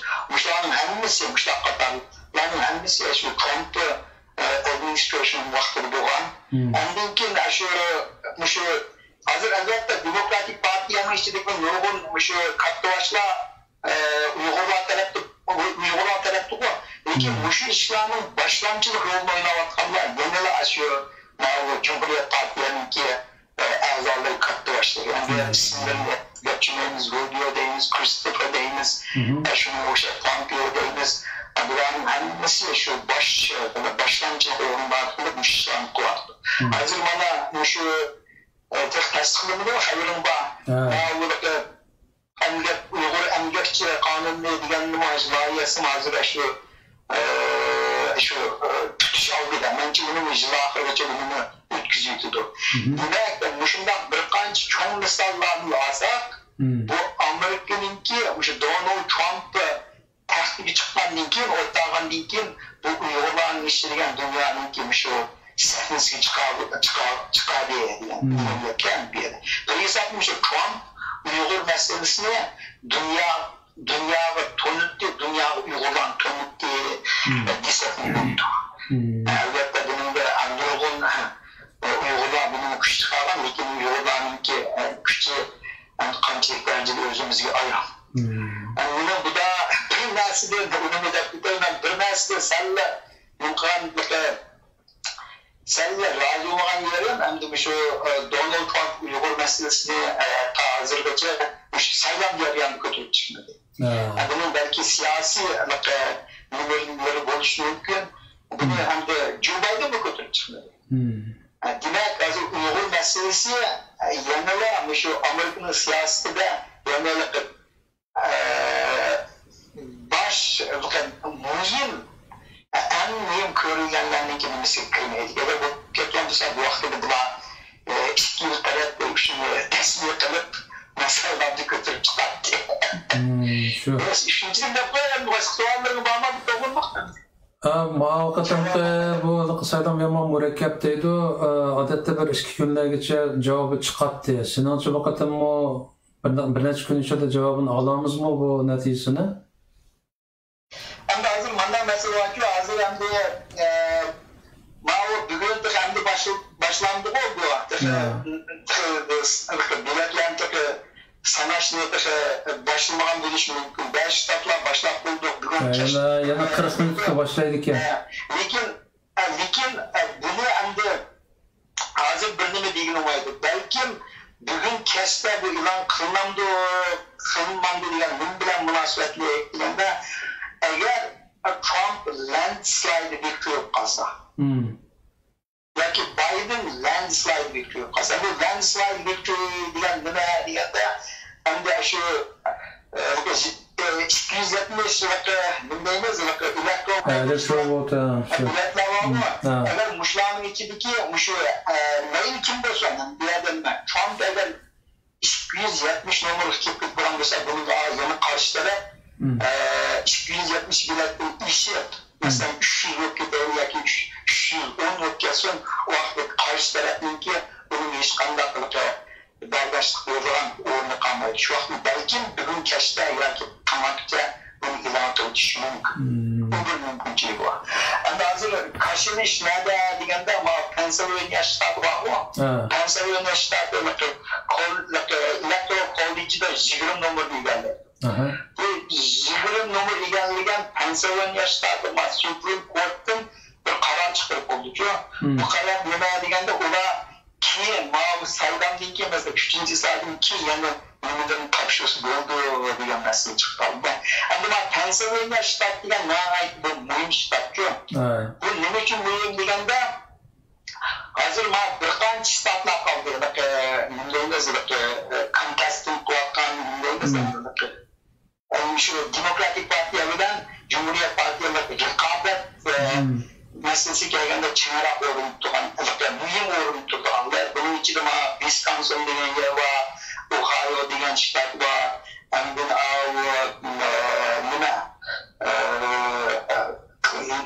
Pennsylvania var, hem de yeni bir ştat var. Bu şu türde ştat, bunlar denen ezelden demokratik taraf tutan, demokratik taraf tutan ştatlarda. Bunların içindeki birisini eğer Trump aldığım bir landslide victory'ninki alamet edilen şu buldu. Demek Trump'ın gücü şu demokratikla güçlü ştatlar kırpıldı. Bu kırpılanlığı ile. Şimdi önce ötken de 2 günde bana President Trump asasen şu ştatlarda kızdı var. Şu ştatlar sözler ben şu her bir söz digende 40 bin 50 bin adam katlısı fiyatını katlık gücü de. Bir kadın başka kadından biri 74 yaşlı adam, 74 yaş mı? 74 yaşlı adam, şu bir gün içinde 5 yerde saatlik sözlüğün diyen bu ştatların bulunduğunu belirttim. Bu tesirimin ait bu üstün. Benimki kıskısı gördüğüm eğer Trump bu şu Pennsylvania'da bugün keşke bir oranında şu landslide victory diyen şu. Çünkü Pennsylvania en test toplanan kan yer. Ama Wisconsin, Ohio tarafları belki tutup geçiş mümkün. Bir vakit ağlattığıma aşağıda demokratiye ilk vakit ağlattığım Pennsylvania tutulan olsa bu çok bir kaybı oldu. Peki bu hazırlanan Pennsylvania kaşılı olan yer bu saydamdaki kim mesela bugünden kim yana şu biletinin taşlısı oldu diyenmiş kaldı şu bir tesellet bir kaldı. Peki yanına ne için digende eğer Florida, North Carolina andaki taraftan hazır senle contestlik devatı da var. Bu ştattan eğer Trump'ın ilk geçişi şöyle muharrer buğan yapmıştı ki ben öyle bir yapmak istiyorsa var ama ne hazır bir haberini gördüm onun da Florida'nın ki governor'sı Florida'nın governor'sı bir gün keşfedince Florida'nın neticesini çıkarttığına düşünüyorum yaptı. Florida'da Trump aldı o ya da. Florida'da Trump aldı o polda. Şu aldı da şunun için işte havatıkken Florida'da ötkenlerde Biden'ın kampanyonları üyeliğini talaş kuatınız diyen yapılan çıkarmanı şunu Trump tezgirine çıkartıp katırak bir rakılı yaptırdı. Hem de Wisconsin taraflar görüp artık karşı Colorado'da ama o burada Cumhuriyet Partiyası'na ait üstün yorumda devam. Hem de şu hazır Wisconsin, Illinois'ya bir şart. Illinois diyen yerden şu attık West'te. Hem de bu ştatlarda aslında burada mücadele baksam ki bunu Biden'la Putin'e mücadele tanıyor. İkinci Trump'ı biraz özgürlük etken bulanın bakın tiprandı kaldı. Şu lekin o'zgarmay qoldi o'zgarmay qoldi deyiladi kampeyni qiladi deya işte endi ba'zi gaplarda endi mayada biz olgan xabarlarda adam cho'chitadigan ba'zida oshirayotgan bo'lishi mumkin chunki videolarini chiqaribdi avtomat qurollarni esilib ko'chib chiqayotgan odamlarni ko'rsatuvchi vaqtda mana Trumpniki nimalari qo'llovchilarmi agar Trump yengilib qolsa hargiz bo'ldi qilmaydi ya'ni fitra to'xtatli bo'ldi qilmaydi Baydenning odamlarini bo'sh kelmaydiganda qildi bir to'qinish kelib chiqadiganda qildi Amerikada hatto oxirgi ig'ir ahvolda ishga urush kelib chiqishi mumkin degan gap bor sizlar shunda bir ahvolni his qildinglarmi sizlar turgan muhitda menimcha meniki bunday xayollarni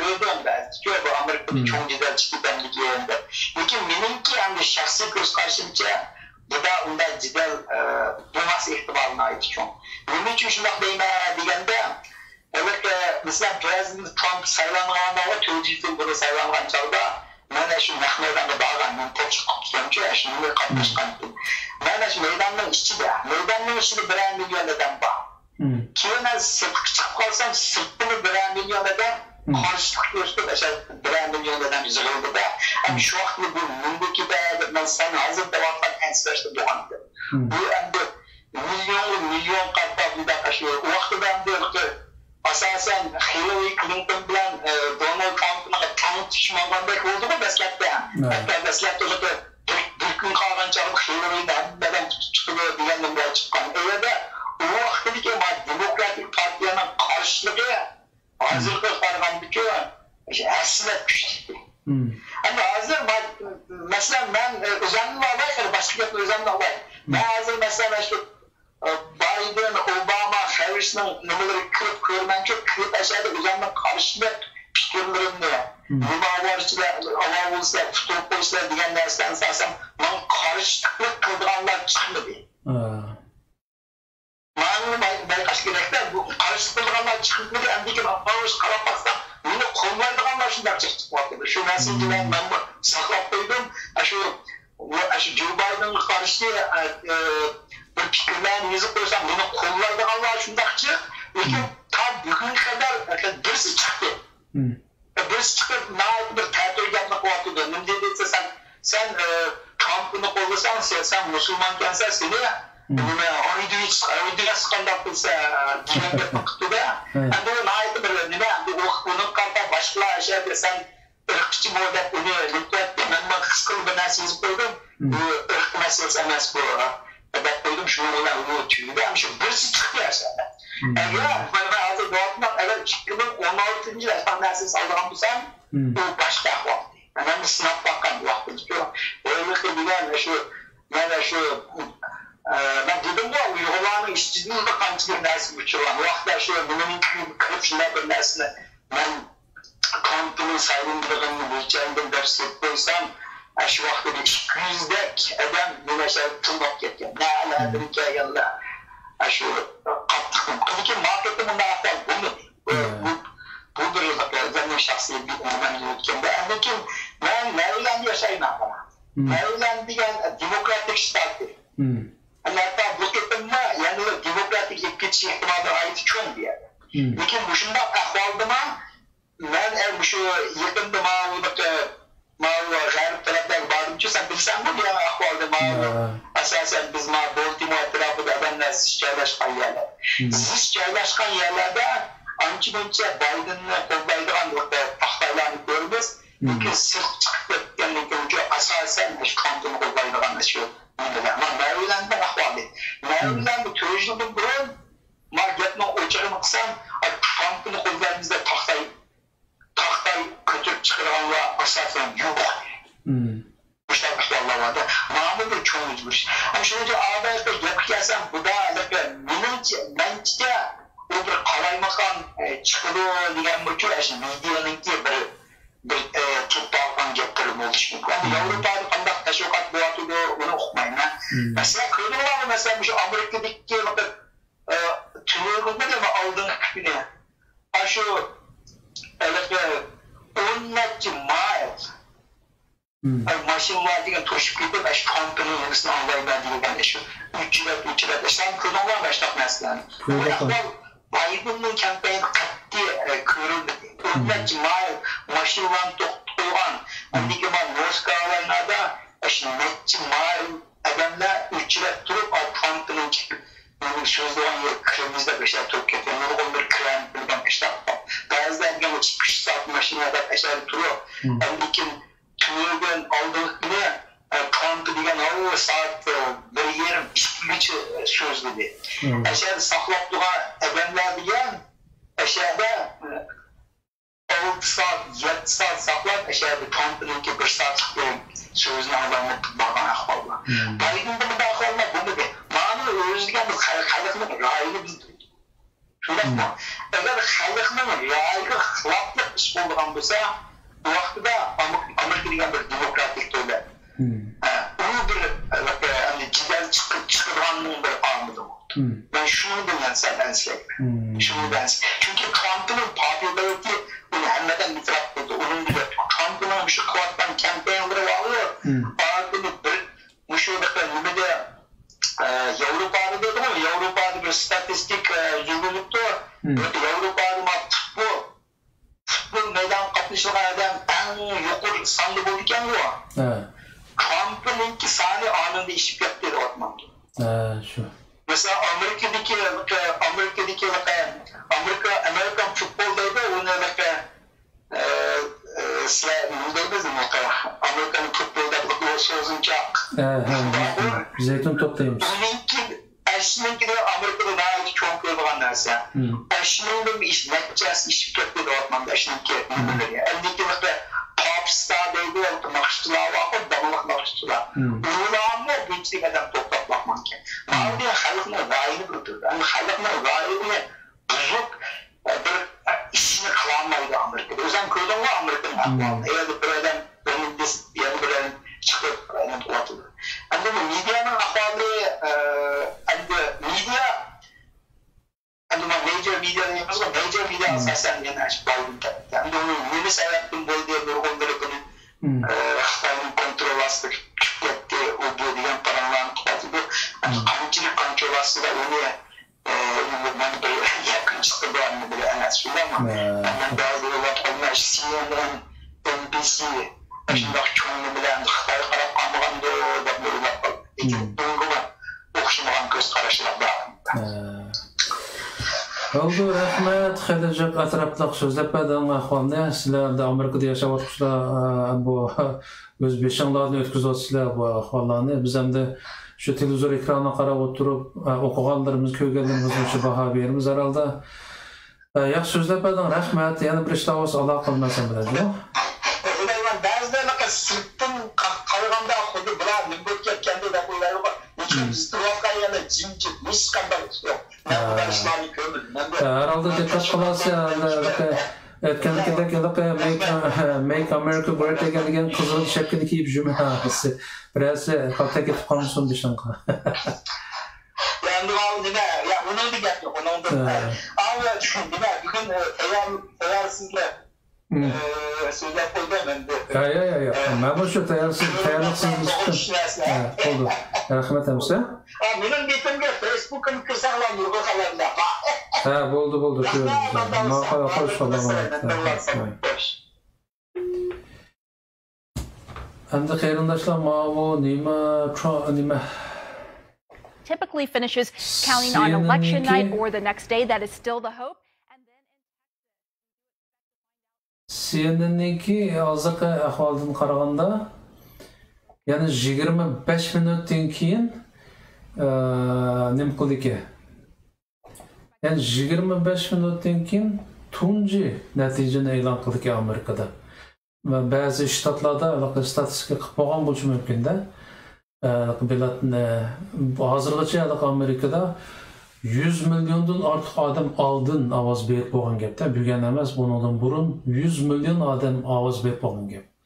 Ya'ni shunga bugun saylam kuni bo'lg'achqa tunji natija 25 minutdan e'lon qilindi debdi. Uni ko'ramiz.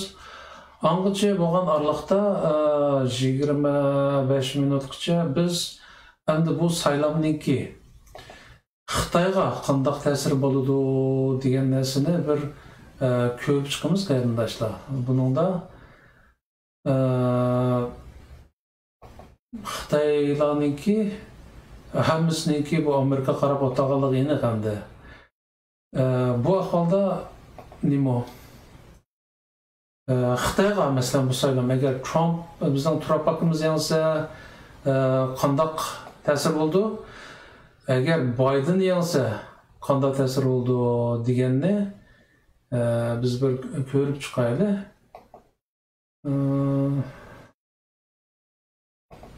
Buningda hamda men bir narsa ko'rsatdim sizlarga oldi bilan 10.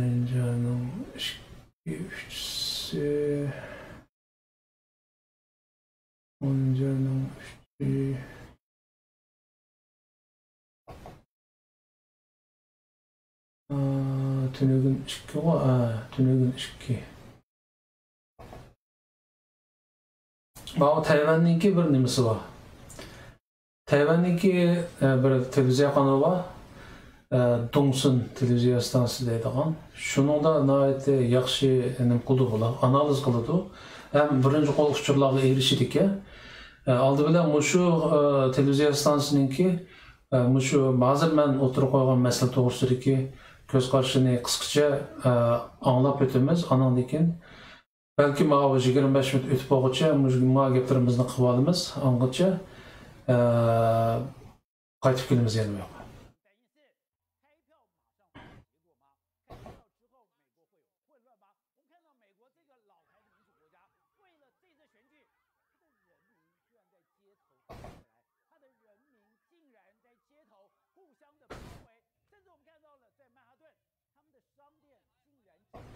我开始要贴木板，因为我担心说这个选举会造成暴乱，这个暴乱会延续一段的时间，而且还不止如此，暴乱还真的在进行当中，所以大家非常焦虑，整个选举的结果对整个美国、对整个世界会有多可怕的影响，连中国大陆都要求他的人民说，你现在开始要备好急救包，因为要担心一件事情。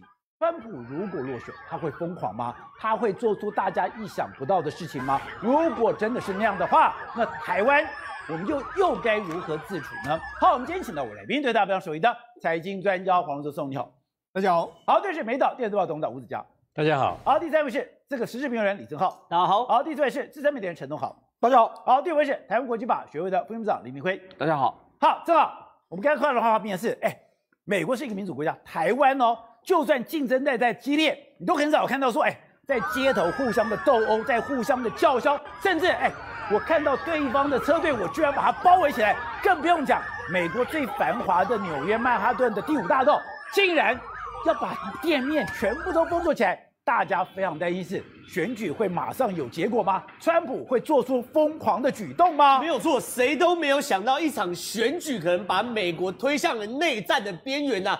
这内战不是南北的内战，而是意识形态的战争啊！我的哥，你知道现在白宫到底有多害怕？就选完之后会造成大规模动乱。白宫，我们现在看到白宫画面是已经有好几百名的国民兵已经进驻白宫的周围了。然后你看这铁网啊，国民兵进驻白宫，国民兵已经进驻。然后你看这个锁链啊，全部把它绑起来。然后国民兵已经进驻，因为他们非常非常担心未来如果选举结果有一方不满意的话。国民兵就要立刻去镇压，所以他们其实而且我看真的有人跑到白宫去了，你看到Müşavirçi bo'lgan qisqacha mazmunni tushuntirib ko'rsam bo'ladiki, Amerikadagi vaziyatning shu qadar jiddiyligidan Oqsaroyga 100 dan ortiq askar, qurolli askar kirib hozir Oqsaroyni qo'g'dab o'tibdi. Ya'ni diqqat qilsanglar, hozir suratda bu Oqsaroyniki tömür qo'g'dash tomlari bor, hamda mushlarga har xil nimalarni isib namoyishlarchi qattiq noroziligini bildirib, ba'zilari Trumpni nima qilinglar, turmaga solish kerak deb sho'rtilsa, ba'zilari Baydenni turmaga solish kerak degandek elitlarni quloq yoqmaydigan qattiq sho'rlarni to'g'rilashga ham oldin bularni işte bir mo'ljalgashga bir to'polon bo'lishi mumkin deb Oqsaroyga bir ta'sir etmasin deb Oqsaroyga 100ден артық құраллық әскер, дөлет әскери қолдашқы келген. Ondan başqa 5-i de New York'taki dokallarniki, topalanның aldın eli üçün dokallarның ayneklerinin hemen taxtılıb etken ahvalını gördük. Ama bunun ahını bize görsek, ahırda Xitayga münasebetke yeri çıkıldı. 白宫旁边那些围杆、那些围栏上面全部两边的人马都贴满标语。有的人说我要把川普抓起来，有人说把拜登抓起来，有人说川普做好棒棒。两边情绪已经崩裂到最高点了。没有错，除了白宫之外，他情绪崩到这个程度，曼哈顿最繁华的地方，所有观光客去一定要去。结果呢，曼哈顿的梅西百货，我们现在看到在干嘛？他们在钉板子啊！他们开始请工人大批钉板子，香奈儿、迪奥、Fendi， 全部你看，全部都在施工钉板子。而且他跟所有工人讲说什么？11月3号前一定要钉完。11月3号要投票了啊！他们担心投票完之后产生大规模暴动。你看他们开始运板子过来啊，然后工人有这么紧张吗？彻夜加工，他们非常担心这个状况。然后呢，我们知道比佛利山庄什么状况？我们都知道比佛利山庄传统是所谓民主党的选票，对不对？就没有。你看现在整个比佛利山庄，川普都吹起反攻号角。你看这个黑衣服是 Antifa， 等于是支持拜登的。然后里面一大堆川普支持者在跟这些 Antifa 人打架、缠斗啊、互殴啊。你看他们拿着国旗就开始打来打去啊。而且它严重到什么程度？这不是偶发是整个美国警察还出现特警部队在现场。你看，开始去做所谓维系安全的部分。所以说，你就看到黑衣人啊、特警啊、川普支持者，你看他连特警都打成一团，你就知道到底。而且这么多人啊！而且比佛利山庄是高级住宅区，你就知道连这边都沦陷到整个美国气氛有多严重。然后呢，亚利桑那州也是这样子还有那种力挺川普的车队开始游行。那你说游行就游行，有什么好报道的没有？当初他原本统计是1000辆汽车相挺，结果到了现场是1万辆啊，绵延了154公里，什么概念？从新竹绵延到车队绵延到台北154公里，完全超过川普支持者的预期，完全超过主办单位的动员。为什么？因为太激烈了。我的车队已经到了台北了，我最尾巴还在新竹150几公里，为什么会搞这样？因为太激动了，而且更夸张是，比如说川普现在去密西根造势你知道，因为现在已经逼近冬天，台湾开始连投票跟现场投票吗？德州现在光是提比48没有错，因为现在为什么两边选民甚至他还帮他建立了3个邦交国，以色列已经紧紧的跟美国绑在一起，更不用讲。万一真的川普了，他真的俩攻了之后，他会落选，他会把伤消炎包扎那个要干什么？你干嘛要？更不用讲，台湾这4年来跟川普的政府关系跟过去也完全非比寻常，所以全世界都聊累了。还有一个国家那是中国，对，中国现在非常紧张，对，中国居然在做一个怪动作，要求他的人民开始进行一个备战状态，对，开始要求他的人民在家里准备急救包，为什么呢？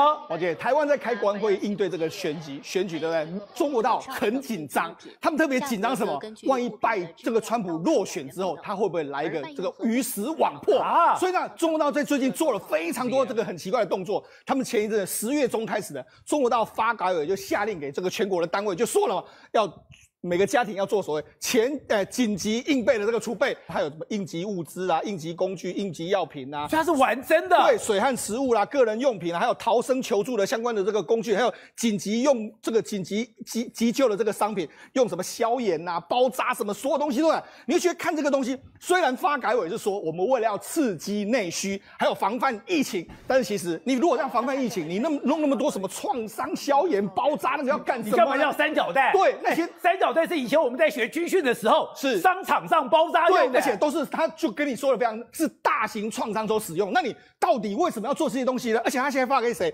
北京啊，还有山东啊、浙江啊、广东啊，还有湖口、这个海南等等，他都已经开始推出了相关的这个状况。你有没有注意到，全部都是在沿海？沿海。如果你要这个疫情的话，疫情最严重不在这些地方啊，疫情最严重的都不是所以你就觉得说，不是你疫情干嘛要灭火器？对，这里面隐含了非常多不一样的这个状况。所以这个是告诉你什么？告诉你说，中国到可能也非常担心，万一真的川普了，他真的俩攻了之后，他会落选，他会把所有的罪怪到中国大陆身上的时候，那他怎么办？他会怎样吗？真的会这样吗？而且这很难讲。你看这是什么？他们这几天不是发布10月29号的时候，这义勇兵3型的这个飞弹再次发射，从加州发射，击中这个在 Bu yerdeki mazmunni qisqacha tushuntirib o'tsam bo'ladiki, mushu Amerikadagi prezident saylamiga masalda Xitoylar dengiz yoqasidagi o'lkalarda xalqlarga umumyuzlik bir chaqiriq chiqargan. Ya'ni bu chaqiriq deydi amaliyotda buyruqqa nima deganda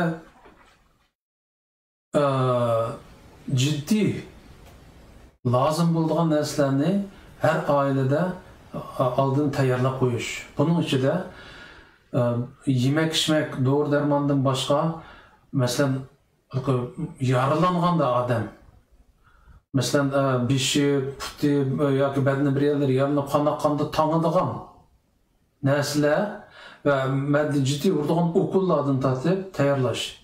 Buni hamda Xitoylarniki qanday o'zlari deganda, bu nima uchun bunday qildi deganda, Xitoylar urush tayyorlab qotdi deb yakun chiqargan.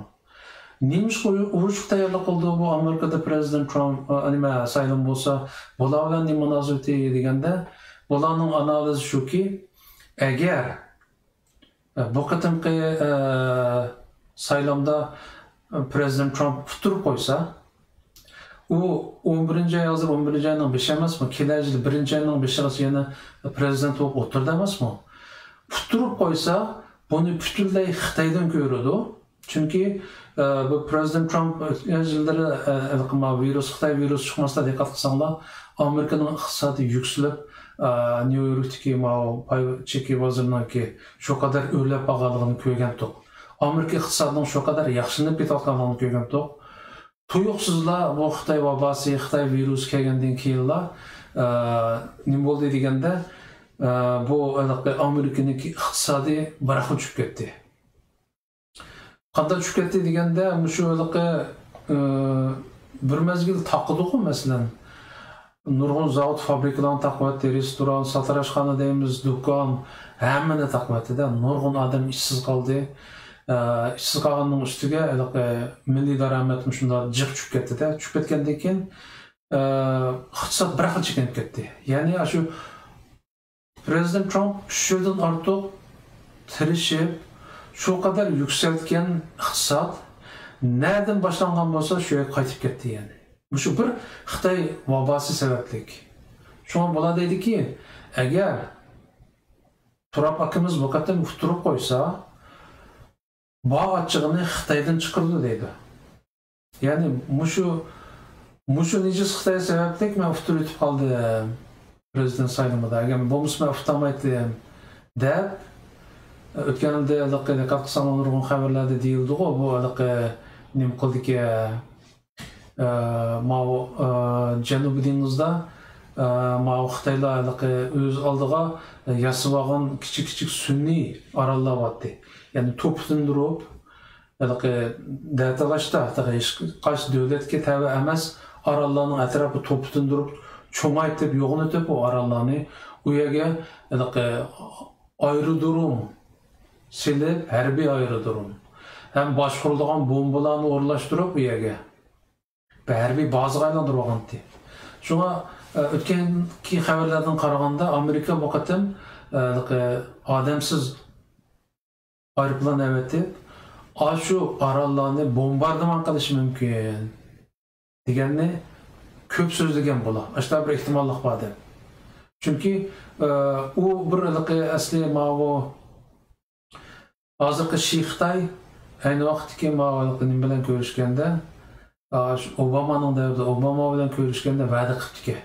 Biz bu Janubiy dengizda hargiz harbiy aslahalarni o'rlashtirmaymiz ham, unday orollarni kengaytiradigan ishdan qilmaymiz, xotirjam bo'ling deb va'da beribdi-ku, ammo nihoyatda afsus bu Xitoylar, Amerikaliklar jiq oq ko'ngil bo'lg'achqa bilib ketmaydi, ishlarni ishongan bo'ladi. Endi bir davlatning prezidenti bo'lgan Xitoy va'da qilgandan keyin bu bizcha gapida turdi, ya'ni nima qilmaydi, undaq harbiy aslahalarni qilmaydi deb qo'ygan, ammo Xitoy oxiri Amerikani ishondirdi o'zining yolg'onchiligiga. Shunga Amerika agar Trump akamiz yengilib qolsa, achchig'ini Xitoydan chiqarish uchun shu orollarni, sun'iy orollarni bombardimon qiladi. Mush orqali özününki siyasetini Biden yengen holatda davomlashtirishga kepillik qiladi deb va'da nima qilibdi, xulosa chiqaribdi u Xitoy kanallari. Bayanda o Xitoyni bildiganlar bor, o'zinglar ko'rib bir anlayılanglar degan maqsadda uni qo'yib berdim. Ammo hozir mazmuni shu. Demakchi, Trump akamiz yengilib qolgan taqdirda agar u orollarni bombardimon qilsa, Xitoy bilan Amerika o'rtasida urush portlaydi degan gap. Kam ko'lamlik bo'lmasa-mu, tar doirada urush portlashi mumkin. Bu holda birinchi oyda Trump akamiz u huquqni o'tkazib bersa-mu Baydenga, u Bayden berib aqach Xitoy parasosmi xapoma biz xato bombardimon qilibdik deyamaydi, chunki u urush portlab qoldi-da ayada. Çünkü bu Xitoy kanalınki hozir da'vat qildi nima deganda, bu Trumpning shu qadar achchig'i borki Xitoyga. Agar tasodifiy yengilib qolsa, mushu usulni qo'llashi mumkin. Ya'ni bombardimon qilish mumkin Janubiy dengizga Xitoy orolini. Buning bilan Xitoy Amerika davlatining munosabati bir xil buzildi. O chog'da u Bayden yengan holatdami Trump apandininki siyosatini davomlashtirishga majbur bo'lib qoldi degan yakunni chiqaribdi. İnşallah da bo'lmasa Trump'imiz yansin, yani 4 yil o'tsin. Bu 4 yil ichida ishini keyin Xitoyni tubsiz qo'ydi. Ya'ni hozirgi Xitoy kommunistlarini yiltizdan qo'mib tashlaydi bu odam. Shunga tayyorlab qo'ydi bu odam. Nemishqa Amerikaning shu qadar aviatsiya urush aeroplanlari, paraxodlari Xitoy dengizidan ketmayotdi, necha oy bo'ldi. Maqsad qilayotgan ishlar bu. Şu anda bu işin neticesi ya ayak ya mayak işkılıp bir iş olduğun pırak biri otudu. Hem de o neminin ki CNN'de görüp duruyorsa ekranda bulanın diginde first exit polls at 5 p.m. dedi. Yani 7 minutten keyin tuncu neticeler Amerika'daki o bilet taşlaştan tuncu kıtımlık neticelerini oturuğa çıkarışka başlaydı ki Bulan nima deydi? Bulanning gapini bir oqur anglab baqala, hozir nima deyishyapti? Ana lekin 6-7 minutdan keyin inshaalloh tunji natija chiqadi, uni ko'ramiz qanday bo'lganligini. What they're seeing in the Democratic Party. And I think that's why trying to tar Biden as something that he's not has been such a big part of the strategy. He's not a socialist. But what's interesting is there are some troubling signs in Miami-Dade, but then in Broward County, you're seeing a massive outpour. And there's some constituencies that we don't talk about enough. The West Indians, the Jamaicans, they love Kamala Harris because her dad is from Jamaica. So that they've got a big push there. You also have the formerly incarcerated folks who got their rights back. The Florida Rights Restoration Coalition got them their rights back. At first, they were kind of like, well, Biden was kind of a mass incarcerator. Then the Republicans came down so hard on them, saying, we don't want you to vote. So they pushed 700,000 people back toward the Democrats.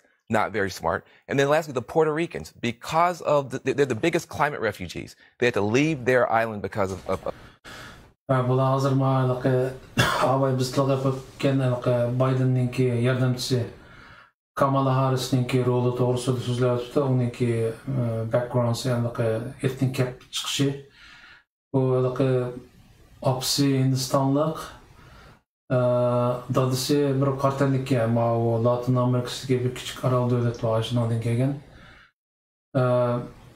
Şu Amerika'daki qartanliklarniki uni qo'llab ketishdi, onun dadisining qartanlik bo'lishi, onun o'zining qartanlik bo'lishi. Ammo deydi, bu odam CNN'dagilar Baydenni qo'llovchilar emasmi? Buniki opsi taraf Hindistonlik bo'lg'achqa, Amerikadagi Hindistonliklar oz emas. Xitoydan sal oz bo'lishi mumkin, ammo xeli bog'liqmi? Shu sababdan balki Hindistonliklar Kamala Harrisni qo'llashi mumkin deydi. Ama Kamala Harris'ni qo'lladi degan gap Baydenni qo'lladi degan gapda. Demak ki bular yana shu Baydenninki nimasini depanacha o'tibdi.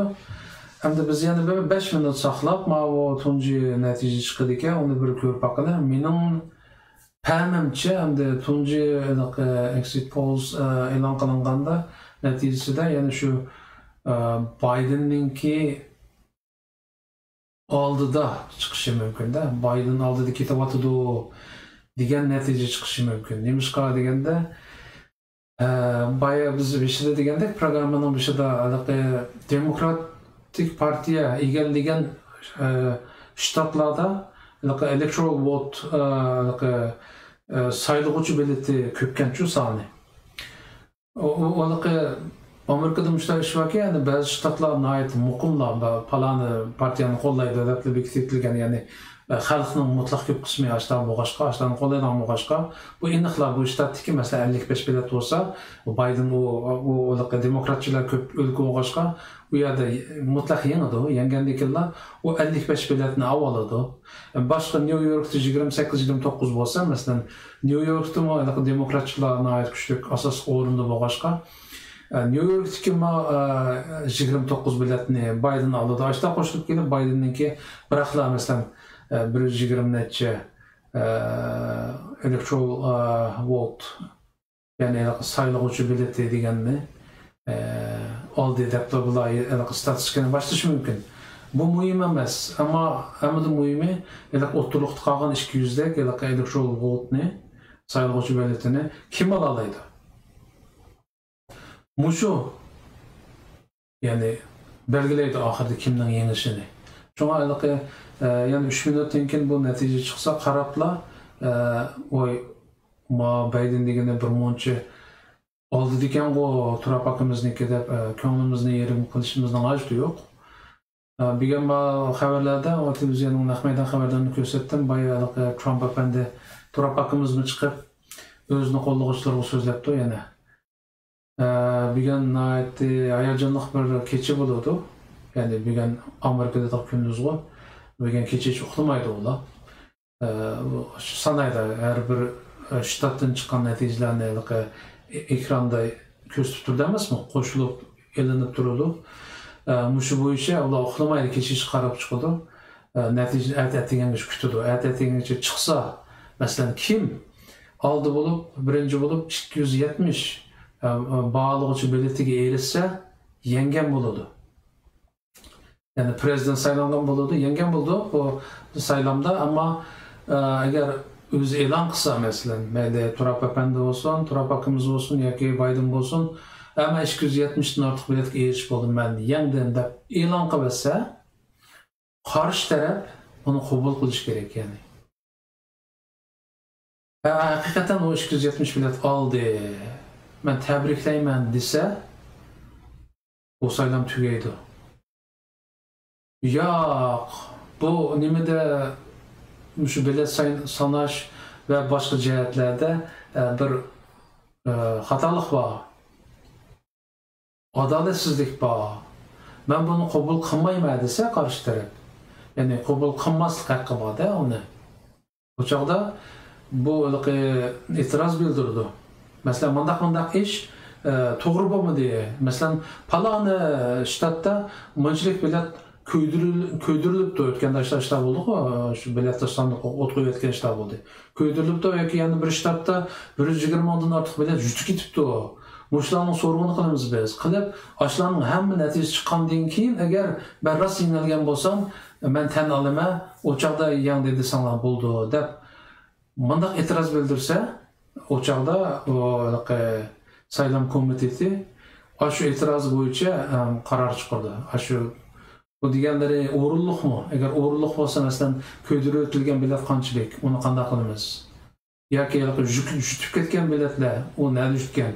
Tepep uning o'rnini to'ldiramdiq degandek, mushundaq noroziliklarga javob olgandan keyin o'zining qarorini chiqardi. Bu to'g'riliq munda bo'ldi deb. Eğer yengilgüçü bunu qabul qilsa, natija chiqdi deb e'lon qildi. Eğer bunun natija chiqmay qolsa, hozirgi bir ehtimollik nimishga o'tganda Oliy sud Amerikadagi Oliy sudniki sudchiligiga bir ayolni tayinlaganda shu qadar talashlar tushib ketdi deganda, agar ikki taraf talashlar chiqib yenganlikni qabul qilmasa, bo'lib yengilgüçü qabul qilmasa, u yuqori sud qo'yildi ekan yani. Yuqori sud qo'yilib, yuqori sud qaror chiqardi ekanda.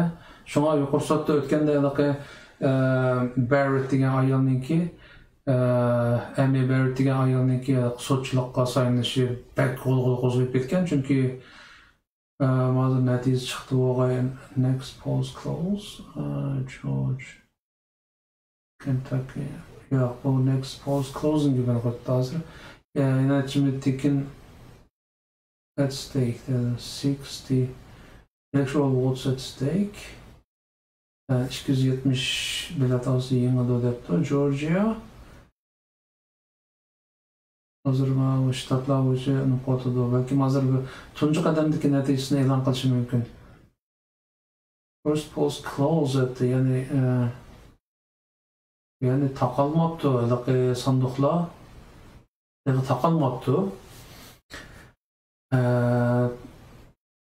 Tunji taqiladigan abay deganda tunji polls exit degan exit natija chiqdi degan 5 minut qoldi deganda endi ma'lum chiqarganda first polls closed bilet tashlangan tunji sanduqlarning tunjisi yani 58 minutdan taqiladi deydi. Qani ko'ramiz hozir.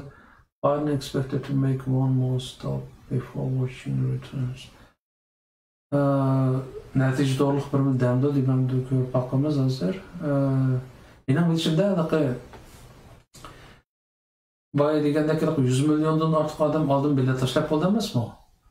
Bunun natijalarining ba'zilari deb bo'ptiki Biden oldin qo'rinib turadi yangi oldin bilet tashlaganlarnikini statistikasida degan. Ammo uni menimcha oshmadan bugun ochildi. Endi qiyos bo'lishi mumkin, ammo hozir tunji anglab qilinda o'tadi bu.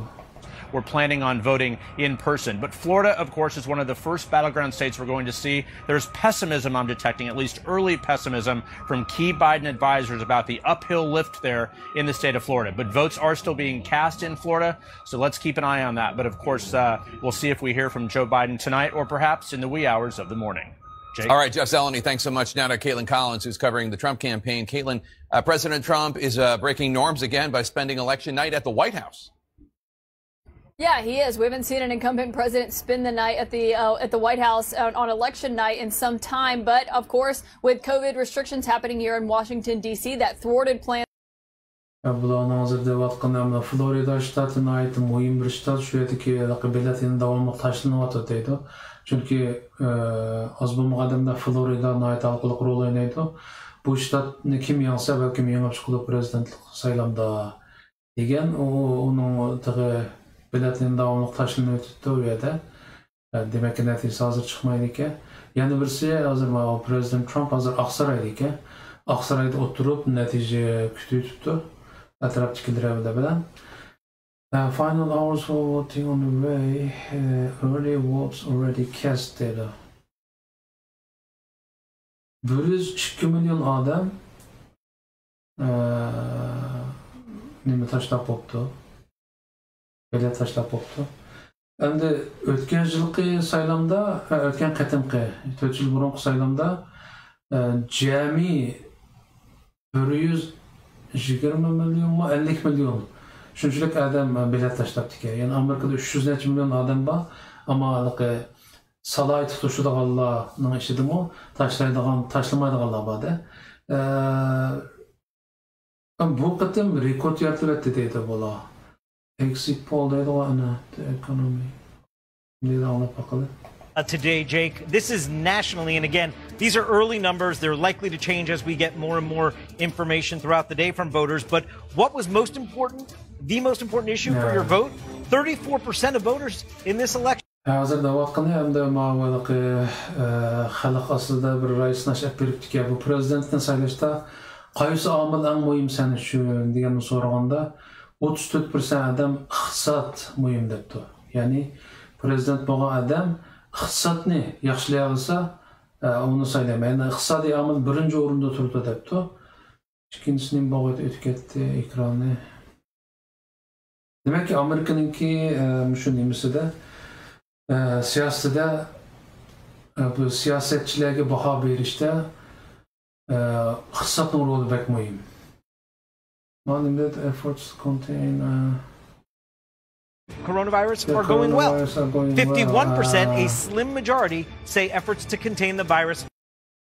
Hozir prezident Trumpni ayblashda Xitoy virusiga qarshi qo'llangan tadbirlar yaxshi bo'lmadi deb qaqshaylamizmi Biden taraf. Shu to'g'riliq raisini qanda 48% odam yaxshi ketyapti debdi, 52% odam yomonlashib ketyapti debdi, ya'ni. 8% of the country, Dana, saying that the handling of the pandemic is going well. That's a very high number considering that empirically it is not going well. I mean, there is no health official who says it's going well at all. And it is a different number than what we've been seeing in the polls up until now. But this is a poll, the exit poll is of those who have voted. And, you know, if I am in the Trump campaign, I'm looking at that and saying, well, that's better than we thought it would be. Yeah. Because despite, Fox News and because look, as bullish as the president and his aides have been in public about the coronavirus, that's not how they feel in private.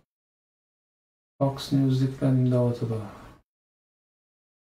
after day, week after week, COVID, COVID, COVID. It's all they talked about. Danger, danger, danger. Well, not only that, but also intimidation from supposed from militias maybe who are going to show up at the polls. Right, exactly. Like tweeting stories about gun ownership has soared this year. What are you saying?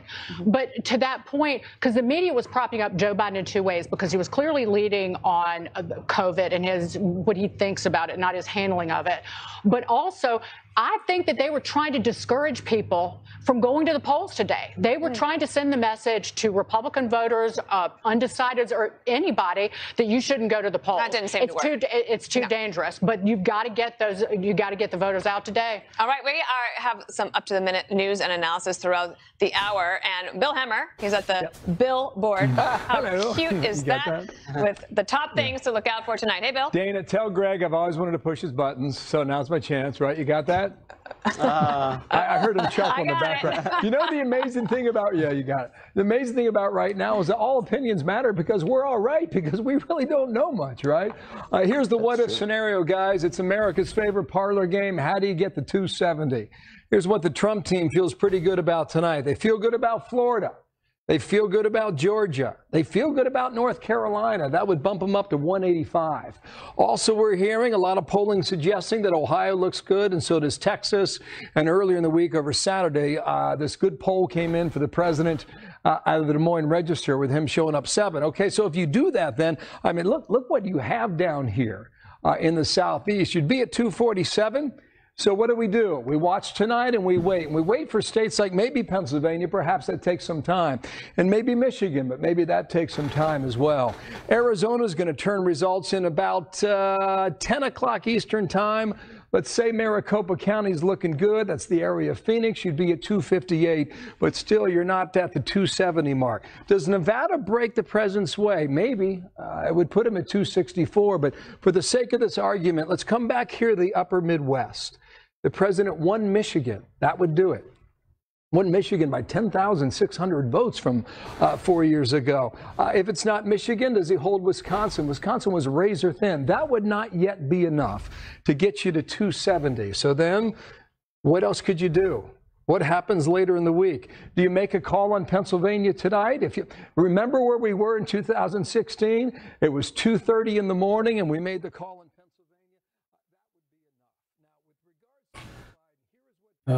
Bu yerda qarindoshlar diqqat qildinglarmi? Mana boshlanishida 212 Baydenniki mixtek turdi. Nemishqa deganda boya biz degandek demokratchilarning kuchli shtatlarniki sonini asosan shu Bayden oladi degan hisoblaganda 212 bo'ldi ekanda. Trump'niki, Trump akimizniki 100 nechadan boshlangan. Onun keyin barmoq bilan yengish ehtimoli bor degan shu shtatlarni, masalan, Texas, Florida deganlarni birdan chekib, agar Trump apandi mushu shtatlarda yengsa, soni bizga ko'paydi deganda, u 100 nechadan ko'payib, Aran 200 nechaga chiqdi. Ya'ni yengish uchun 270 iş gerek Trump'ninki elektoral vote sayılğıçılar sani. Ama Biden'ninki 200 neçeden başlandı ki. Onun cık asanken de mesela 270'e yetmegi. Şuna agar hazır davatıda o agar Biden o'ttirliq tıkan ştatlarının içinden şu bir neçineli yansa 270'den asanını aşırı ötürken. Demek ki hazırki vaziyet Biden'ninki asanırak 270'den aşırmağa bir neçe ştatını yansılap oldu ama Trump nurgun ştatlarını yeniş gerek ya hazır. Özünün muqim yeni dep qaralgan ştatlarda 100 neçiliki aranlıq numar aldığan numara hem de 270'de aşırı için en az 8 hatta 10 neçe ştatta yeniş gerek. Bu ştatlar oturluqda qalgan ştatlar ekende, yani demokratçılarmı, cumhuriyetçilermi de bilgili olmaydigan nimeler ekende. Hem de demek ki Trump hakkımızdaki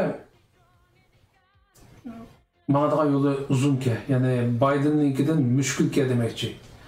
Hem de ötken katım hatta bonodun mu testi ama bu adam yengen. Sonra Trump hakkımız bu katım bunun kolluğuçlarındaki meydanlardaki kızgınlığı, adamların sağlığının cıklığı ve başkalar onu kördük o. Halk şu kadar kollaydı hazır. Onun kolluğuçlar Trump hakkımızın şu kadar kollaydı. Ama bu adam ağzı boş, asalla birilerini kapıp koyduğun bu başka ama okşaş. Az bulmayan adamdan bulup medyanı kapıp koyduğun adam da bu. Çoğunlaşka düşmenlik mi o nahayeti küçükken de bu adamga. Ondan diken ne deyimiz? Gerçi Biden'ı yaxşı ko'ramiz mu ba'zilar. O Trump efendiki bu uyushmanligidan nima ko'rish mumkin da. Maqsad holda Bidenga ovoz berib qilishi mumkin da. Bu hamda Trump haqqimizga bo'lgan dushmanlik bo'lib qoldi. Uniki prezidentlik saylanishiga aks ta'sir ko'rsatdi, yomon ta'sir ko'rsatdi. Şonlaşqanda bu qatimqi prezident saylaminiki bek murakkab bo'lishi menimcha mush sababdan. Ya'ni ba'zilar deydiki, bu qatimqi prezident saylamiga tushayotgan bir adam bor deydiki. Ya'ni Trump haqqimiz o'zi yolg'iz tushyotdi. Nemish bunday deymiz deganda birsi Trumpni yaxshi ko'rganlar bilan birsi Trumpni yaxshi ko'rmaydiganlar orasidagi saylam bu. U Biden degan yo'q adam, u lapanch qolgan qeri deydiki. Amshta holatda endi Trump haqqimizni yaxshi ko'rmaydiganlar biza insof kelib qolsa, aytibdir, buningga bo'lgan o'chmanligim bir gap, ammo davlatimning kelgusi hammadan muhim deb o'ylasa, masalan,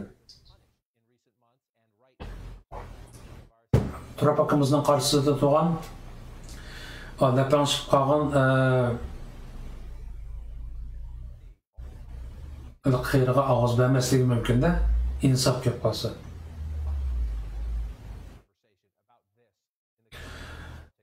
Shunda bu bir qamoqqa o'xshashli bir ishga, ya'ni.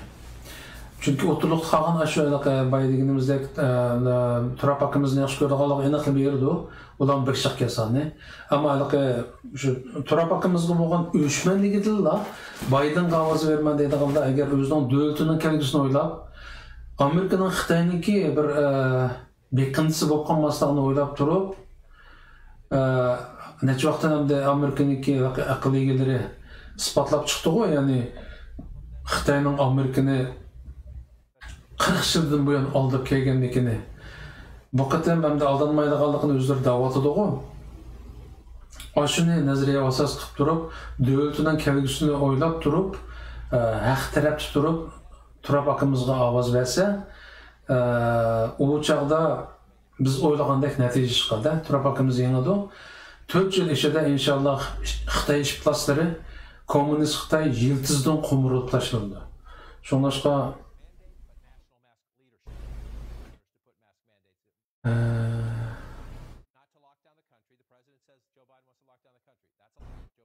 bir qarindoshimiz so'rabdi, olim Akbar degan qarindoshimiz natija chiqdimi deb. Yo'q, natija chiqmadi. Bela sanashnimi boshlamagan holatda. Hozir bu natijasi sanalgan belatlarni, natija chiqqan shtatlarniki belatini, masalan, ma'lum bir shtatda belat sanalib bo'lib, demokratchilar yoki jumhuriyatchilar aniqli yang deydigan nima kelsa, shu shtatdagi electoral vote yani sayılgıçlar biletinin sanını bırakla yengüçüge berdi. O hazır sel turupta başlandı bu iş. Hem de bizde yaman keşif etti. Hazır 11'den iş ketipti. Yani exit poll soon deydi hem de Patarda neticesi çıkıdı deydi hem de saat neçede çıkışı mümkün. Hem de first poll close yani tuncu sandık takılıdığın vakitka 43 minut var. Onun aldıda netice çıkmaydı bence. Çünkü avval sandıkını takış gerek. Ana deyken sandıkını içip sanaydı onu. Onun aldıdaki aldın bilet taşıgandan keyin aldın sanap oldu mu yoki bilgan sanamda onu bilmayman. Agar uniki boldi sanash mumkin bo'lsa, jiq natija chiqib qoldi hozirgacha. Nurg'un shtatlarda.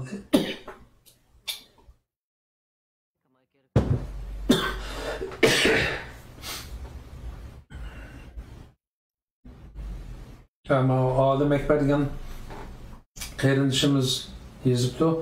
Uyg'urning ichida faqat Ilshat Hasanlar Trumpniki bo'lishini xohlamaydi debdi. Buni ko'rdik nimada? Qaysi kuni bu o'zini Latı bo'ra deb atab olgan Xitoyparast-ko'y uch Qashqarolda o'ziningki Baydenni qo'llab bilet tashlaganligini deb bir Xitoycha ekranga chiqib so'zlabdi. Buniki undaq qilishni bilet to'xtatdan. Bu undaq ishga sizlar qildi bu yolg'iz bu Latı bo'ralar emas. Yana bu ashning atrofidagi do'stlar bor-ku. Xitoyparastlar. Menimcha ular Baydenga tashlaydi. Bu aniq ama demaydi bizga. Ama ma Latı bo'ra degan herhalde jurguvga chiqib aniq debdi. Men Baydenga bilet tashladim debdi. Uyg'urning ichida har xil odamlar bor. Mushunda ko'rib olamiz. Mao hozir CNN nima qarab boqaydi? Bu yerda bir xabar bormi Fox News'da?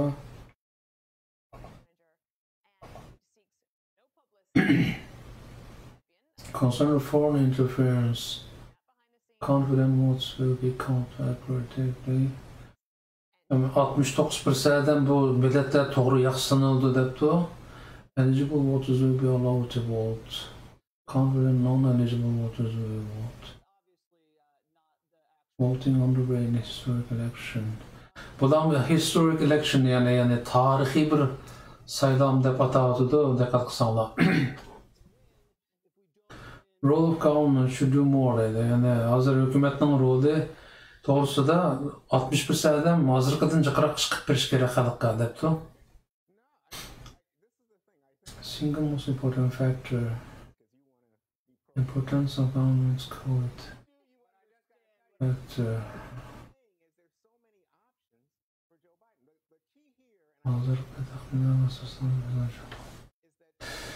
Ümit ağınımız yüzüptü, hozirgi taxminlarga qaraganda Prezident Trump g'alaba qiladi debdi, inshaalloh degandan keyin. Shu bütün Uyg'urlar mesela Trump akımızını qo'llayotgan ahvolda ko'rdinglarmi qarindoshlarimiz aramizda Uyg'urning irodasiga o'xshamaydigan irodadagilar maydonga chiqadi. Uyg'urning o'zini Uyg'ur deganlarning ichida. Ularni ko'rib qolinglar, es tutinglar qarindoshlar.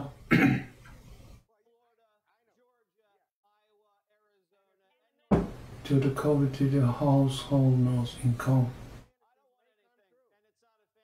Someone you know died from COVID. When people wear masks outside their homes. Hozir maskaning ishimi Amerikada bir cho'ng talishtirib şimdi. Bizning Trump akimiz ancha yaxshi ko'rib ketmaydi maskani. Ammo hozirgi raisnashda 60%dan ortiq odam maskani cho'qim taqash kerak deb ovoz beribdi. İşte bir raisnash etmoqchi bular. Olim Ekber degan qarinishimiz yozibdi, Dukninki, ya'ni qurultayning a'zolari o'zini aniq oshkorladi. Men Elshadning giyonini anlab pek xafa bo'ldim. Şu gapni ne demakki, Elshadning gapini anlab pek xafa bo'ldim. Bularga buyruq keldi, pozitsiya bildir deb, ular bildirdi. Masalan, Mehmet To'xti Uyg'urni terrorchi dedi. Elshad xumsizlik qildi deydi. Ümit ağabeyimiz yazıbdı, atanmış şeyci, yani ex-şeylik Uygurlarının hemisi Biden'ını kollaydı. Minacım şundak. Ola hazır eniqli ayrılıp çıkıp kaldığı aramızda özünü Uygur ataydan Xitaylık Uygurlar. Bola minacı %100 Biden'ını kollaydı. Çünkü Biden çıksa Amerika Xitay bilan yıkılışı demez mi? Bu xumperlergim iş geçildi yani.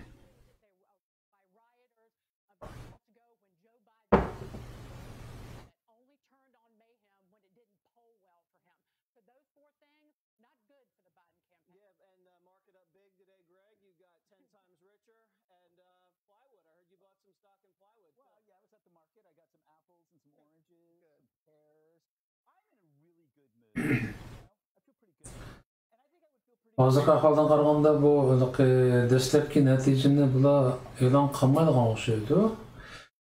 Tunji natija 5 minut keyin chiqdi da'vatda boyasi yana o gapi to'g'ri chiqmay qoldi.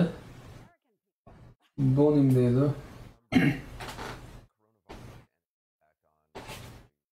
CNN'da bismillahsiga ma va abgago Trump people yani Trump Trump'ni qo'llaydiganlar Amerikaliklar deganda birisi so'z tushmadi. Amerikaliklardagi yani unda Trump'ni Amerikalik demagan Trump people deb atadi yani. Shunda qo'ydinglarmi bu Amerikadami shunda sharafsiz odamlar borda endi Trump'ni qo'llovchilari nima Trump people deb ataydi yani. Bularning nazarida ular dushman. Xuddi which candidate quality mattered most? Strong leader. Ularni 32% odam bizga kuchli bir lider lazım debdi. Uningdan qolsa o 24% odam ana haqqoniyatchi bo'lish kerak debdi. 21% odam ma'o'shash odamlarga ko'ngil bo'lish kerak debdi. 19% odam davlat butun Amerikaliklarni ittifoqlashtira oladigan bo'lish kerak debdi. For your candidate, Trump vote for president mainly for your candidate against his opponent. Joe Biden, and this may be the most surprising number I've seen so far tonight. Biden vote administered. 64% of Biden voters in this early exit poll say they're out there voting for Joe Biden. Mana da chiqib turdi, mana Trumpniki bilan Biden'niki qo'llovchilari orasida Biden'niki qo'llovchilari 64% shu kandidat o'zi tanlagan kandidatni, ya'ni Biden'ni yaxshi ko'rganligi uchun saylaydi ekan. 32% Trump'ni uch ko'rganligi uchun tanlaydi ekanda, Biden'ga ovoz berdi ekan. O nimanikida Trump'nikida aksincha. Ya'ni Trump'ni mutlaq 80% Trump'ni yaxshi ko'rganligi uchun Trump'ni saylaydi ekan. Ya'ni Biden'ga uch urganligi uchun emas. Ma'nodan bu farqni ko'rib olib bo'ldi. This has been a horrific 4 years, and so people I think would vote for, Kermit the Frog over Donald Trump at this point. So that's going to be a big part of it. But I think what you've seen is that Biden has actually won people over who were skeptical of him. I was one of the people who said, I don't think Biden's going to be able to make it. A lot of people, they've seen the consistency. What did he do? The first thing he did this morning, he went to mass. Mavo dostumuzdan yazgını doğru mu bilmedim. Amerika'da ve Garip ellerde Kongzu İnstitutu degan bilim yamrab ketdi. Bu dostumuz yazıptı, Kongzu Şöyen Jiao Zhuren, Elshad Hasan debdi. Bu gapdan hamda Elshad Hasan Konfuzi onun institutida ishlamdi, qanday Xitoyniki institutida. Men anglab boqmabman bu ishni. Ya o'qishlayotgandi bu dostumuz, onu bilmadim. Ama onun aşağıda bir insan eşkalligini bilmay qilib. Amerika'da shunchalar yil yashab o'tganda nomus qilmay kim bilan gap talashganda, telefon so'zlashganda Salih bilan Siz kim o deganda who is you degan yaramasda bu meselen. Xitoy so'ragan bo'lsa, shamni chiqarib o'tibdi. Shunchalar yashab Amerikada. Nomus qilmay who is you deydigan abgada bu. Bu abga Bidenga ovoz berdi.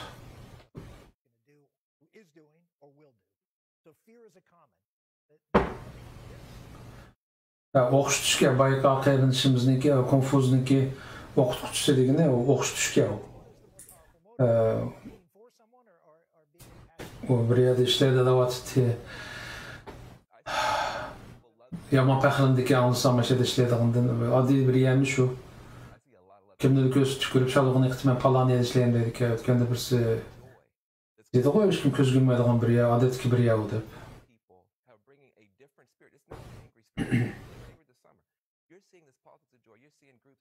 This has already talked, but yarım saat da tuncu sandık etiladigan vaqtga yarım saat kaldı deydi o. Ondan başka football close at 6 Eastern time. I'm looking for my client. I'm his accountant. I'm so sorry. Man, you're here. You don't trust me here in Vegas, do you? Bu CNN elanı tolu verdi ki Fox News hem de bu President Trump'ın kollaydigan kanal bu. Men hayran bo'lgan yerim endi Amerikada shu qadar cho'ng dağınıq televiziya stansiyalarining ichida mushu bir televiziya kanali bir insofli chiqib qoldi, rost gap qildigan. Endi Xitoyda bu normal bir ahvol, ya'ni tashviqot bir partiyaning qo'lida mustabidlar. Ammo Amerikada bir yerda bu mening qalamda o'tmadi shaxsan, bu Nimishqa haqqoniyat taraf turmaydi.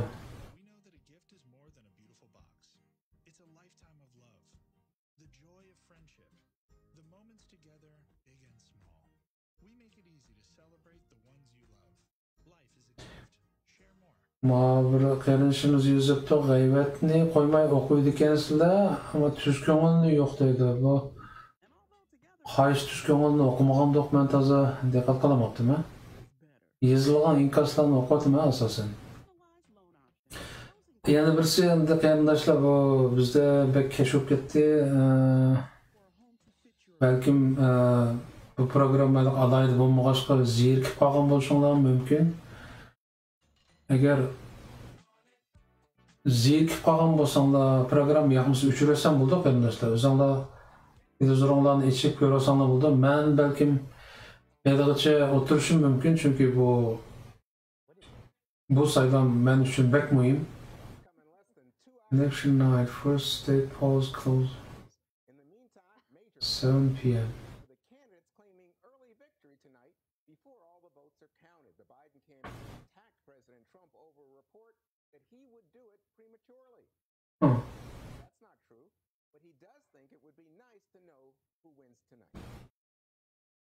You have to have a date, and the date happens to be November 3rd, and we should be entitled to know who won on November 3rd. And if somebody comes along and puts a ballot in way late, they shouldn't be. They should put the ballot in earlier.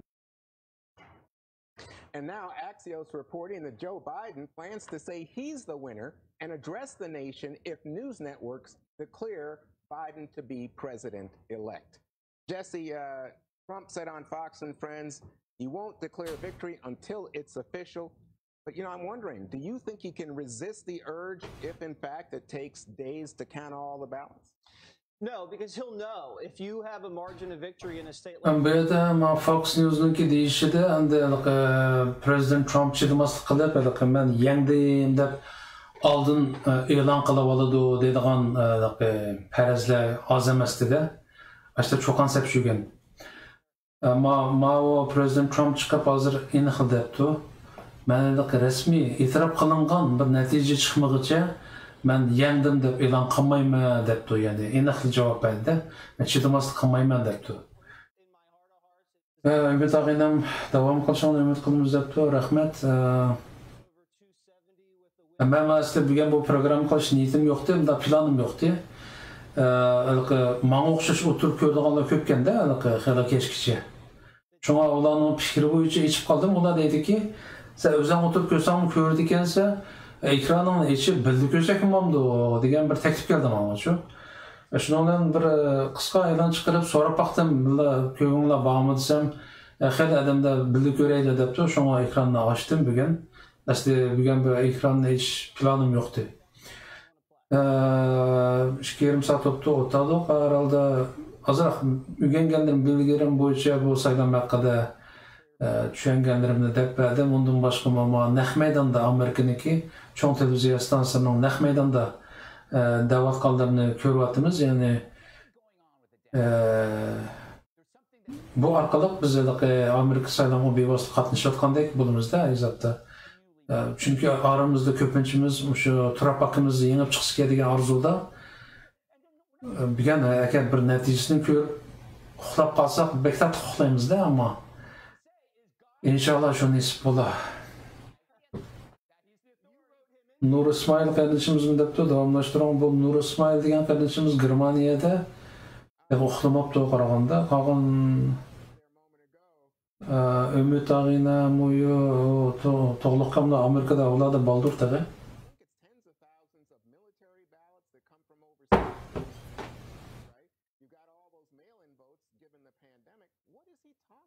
Bular davlatın historic election deb, tarixiy saylam deb.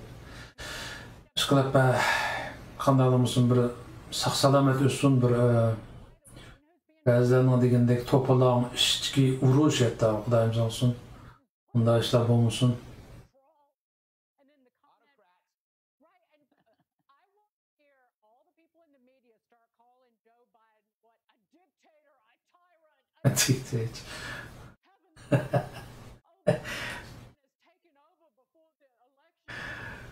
Ama Fox News'dakiler, Trump taraftakiler dedi, bazılarınki ama Trump efendimni diktatör deb tasvirlashlarni masxara qilib gap qotdi.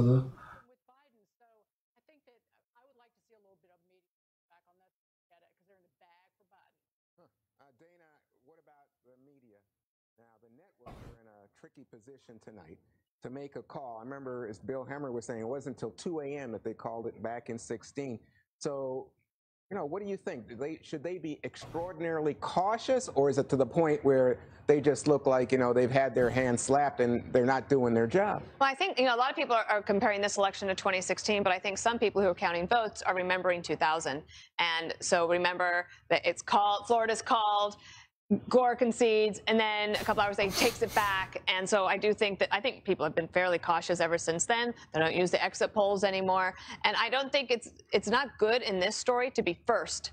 It's good to be accurate. So it'll just take as long as it takes. We'll get there eventually. I also just noting that, you know, as we look at some of this voter analysis, these issues on healthcare, abortion, gun rights, climate change, it's very interesting to see. Like in a way, you see a different electorate from 4 years ago, if those things turn out to be the case. The other thing I would point out is I feel like the Democrats they raised so much money, and they swamped Republicans when it comes to campaign finance. And you don't hear any of the Democrats saying we really need campaign finance reform so that we don't have so much money in politics, because they have so much. But I think they're going to end up spending like $100 million in Kentucky for Amy McGrath to lose to Mitch McConnell by 12%. And then maybe also in South Carolina. And you think about how much money is being spent. And I think they're going to come up short in a lot of these different places. Nobody's reading this. Well, they're listening to you. I was. This is going too fast on the side. That's why I was explaining. It's just going too fast. No. I'm trying to read that stuff, Juan. I can't read it. Yeah, but it was slow enough. Konkret meseleler üstüde münazara periyodida bular. Biz o'ylagandek bir result, bir dastlabki natijalar chiqarmi degan savolga javob yo'q hozirgacha. Hamda CNN deydi, xaritani echibdi deb. Just want to go through some of the things we saw here as this vote started to come out. 77% for Donald Trump, right? So you know, come back to 2012, 62%. So we saw early evidence that Donald Trump was outperforming previous Republican nominees in these small counties. Not a lot of people, but in Kentucky, maybe it doesn't matter because you're going to win Kentucky anyway. But then you come up here and you go and you find the same places in southern Ohio. Come up along the border here. Mitt Romney gets 62%. President Trump is getting 77%. So that's the first evidence we saw. Not only were Republicans coming out of the woodwork to vote for Donald Trump, but that he was overperforming in counties. If you want to go back 25 years, we'll call it Democratic counties down in southern Ohio. They had switched to Republicans before Trump, but he put it on. First polls close at 24 minutes. 24 minuttan keyin tunji sanduq taqiladi deydi. Taqalgandan keyin darhol natija chiqishini atayman mencha, chunki taqab qo'ygandan keyin sanashga vaqt ketadi deyman. Yoki dastlab tashlagan biletlarni bir yoqdan sanag'ach tursa, taqalgandan keyin chala qolganlarni sanabla nima qilamdi? Endi demakchi o'g'lim dastlab sanduqni taqalgacha bir shtatda deylik, masalan 50 milyon odam bor desa, sanalgan bilet hozir 40 milyondan oshgan bo'lsa, uning ichida ma'lum bir partiya 30 milyonga erishgan bo'lsa, masalan, o'chaqda bu shtatniki natijasi chiqib bo'ldi degan gap. Ya'ni 30 milyon 50 milyonning tangdan to'lsa bo'lgandan keyin bu shtatdagi bilet shu yangan partiyaga berildi degan gapda. Shu chog'da ekranga yozadi bo'lan, palonalik electoral vote deganni yozadi. Qaysi prezident, ya'ni kandidatga qancha bilet berildi deganni yozadi. Balkim 22 minutdan keyin yozishi mumkin hozir. Qarab boqadi. Is Biden overperforming her, or is Trump underperforming himself, if you will? That will be one of the contests through demographic areas. Again, Kentucky, we don't expect to be much of a conversation tonight, but we do expect, Wolf, whether it's African American turnout, the suburbs, or Trump performance in the rural areas up here, really clues. Baş qızıllarning hammasi shu Cumhuriyetçiler Partisi yengen shtatlarda, ya'ni shu partiyani qo'llovchilarning soni ko'p bo'lgan shtatlar, ko'kleri Demokratik partiyani qo'llovchilarning soni ko'p shtatlarda. Some big states, Georgia, which is a hot competition right now, and they also have 2 different Senate races, and some of the congressional districts in Florida as well. Yeah, I mean, what is so important about those 2 states and several others that we'll get later in the night, North Carolina and Arizona, these are the states that President Trump has to hold on to. He has got to these are his equivalent of the blue wall tonight, is the Sun Belt states. He's got to figure out how to hold on to those states that have a long history in the red column, but they are really, really up for grabs tonight. That's exactly right. And one of the issues that Donald Trump is having in those states, in particular Florida less so, but North Carolina and Georgia for sure, is the dynamic that John was just explaining about the suburbs and voters fleeing from Donald Trump in the suburbs is a problem for him in those 2 states because the suburbs have been expanding. They were already expanding 4 years ago, but they've been expanding even more. The demographics are changing rapidly in those 2 states, which is why the president and his team have been trying to get as many votes as they can in rural areas, in areas where they have no doubt that there are lots of Trump voters. The question is whether there are enough of them. It's interesting you say that less so about Florida, because I think you would agree that of all those Sun Belt states, we're talking about North Carolina, Georgia, Florida, and Arizona. I would say that it is most likely that President Trump is able to hold on to Florida. We don't know what's going to happen. It's been very competitive, but 20 minut bir chiditoyda qarindoshlarga 20 minutdan keyin yana bir natija chiqishga boshlansa, namozda Maya imamni yig'ishtirib yetib qolsam bo'lgan so'zim. Hearing the same kind of pessimism, and I was talking to Democrats all weekend about what's going on. Ishlaydigan gap yana. Ammo sanlar chiqishga boshlaganda hayajonlanib o'tirib qolaman degan umidda, agar 20 minutdan keyin yana chiqmasa, balkim ekranni taqab menmo xudishim kerak, chunki degan ishlayman. Yana 20 minut paka qarindoshlar ozroq charchab qolganlar, biri naqshanlab turaylik hozircha.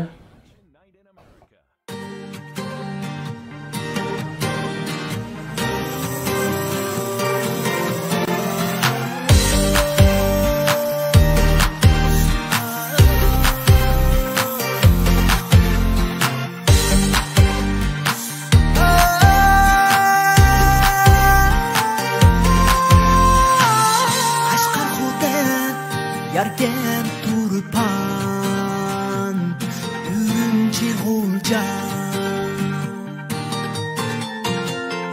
Atuş kumu Aksu Altay Korla ve Kuca Ana yurtum sen bu dünyadaki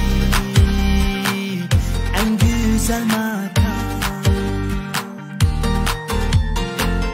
Koya patmaz bu yaşta çeksiz mihirge tuğan Aldı saktın bu akıl digilisten harman Yana mengi davam kıylan üzülüp kalma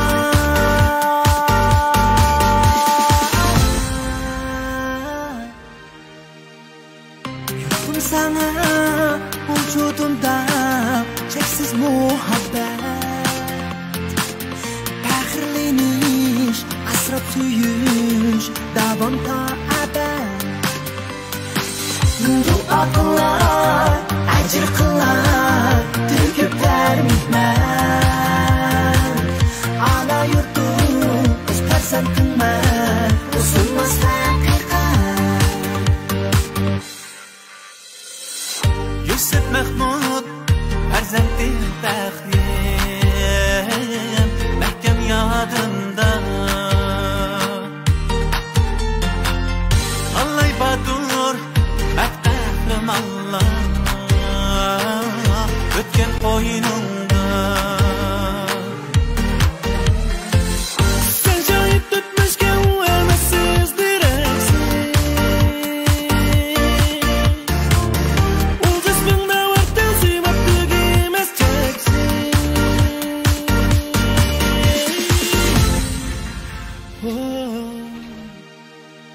Yurtum sana vücudumda çeksiz muhabbet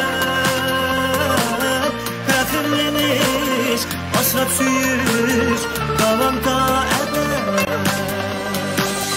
Dua kılay, acır kılay, hükümler mihnet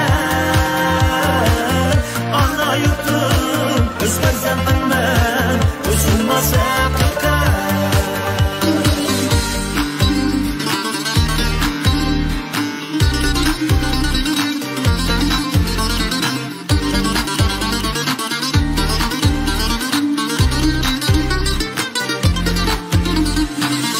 Sutuk buğra, uğuz royi Sınsun çil bizge Ümmet işeç, ümlü xeyret Bu soğuy bizge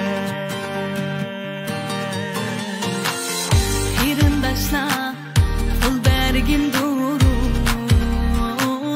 Hemra kıl külke Tiri şayli, uyu şayli yar Bulup birbirimizge Biz kuşkan safar ana yurtumuzga çabar Her zanit tuzum bizga daf bilan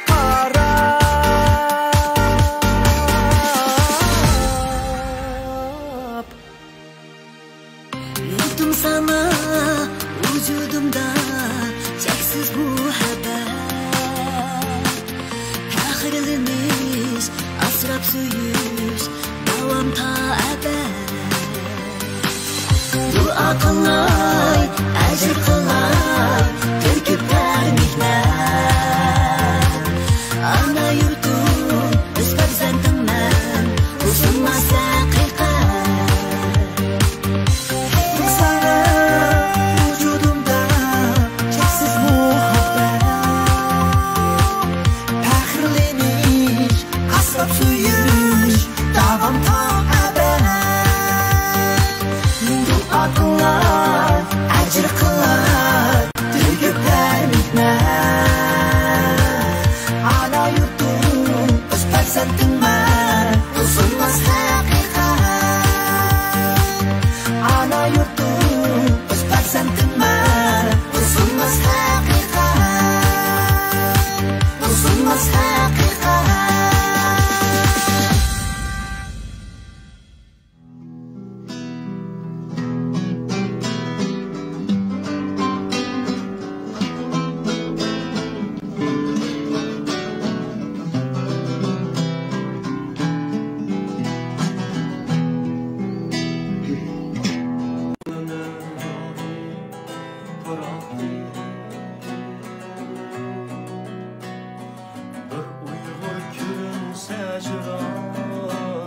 çıraktı.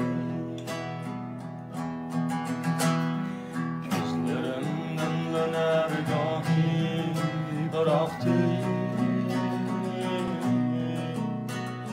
Bir uygur gülümse çıraktı.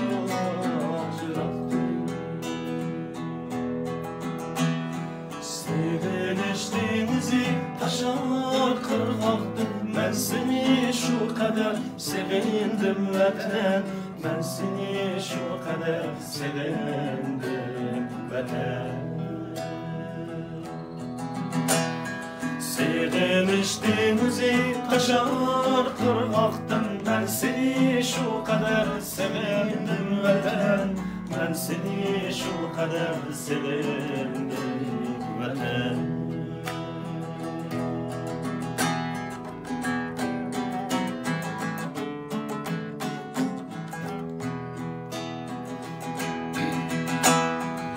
Yağmur her kaçan dersen bana. En güzel düşlerde gözüm bana. Hıyallar her kaçan hizersen tamam. En güzel düşlerde gözüm bana.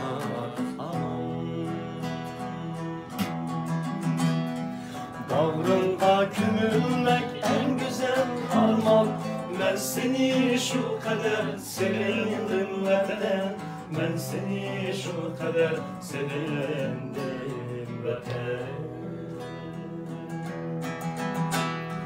Bağrında gömülmek en güzel.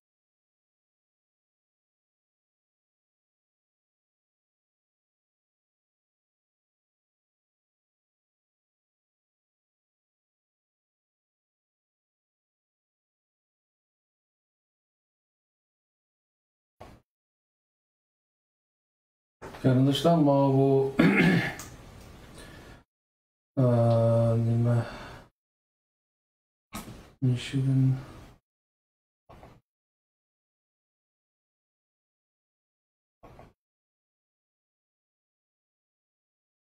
Detroit Early World 11 minut qoldi. O do'stimiz Ümit deydi, ama o New Hampshire shtatida Trump 61 yerim oy bilan o'tdi deydi. 61 resultni deymiz deydi, ama o exit poll'ni.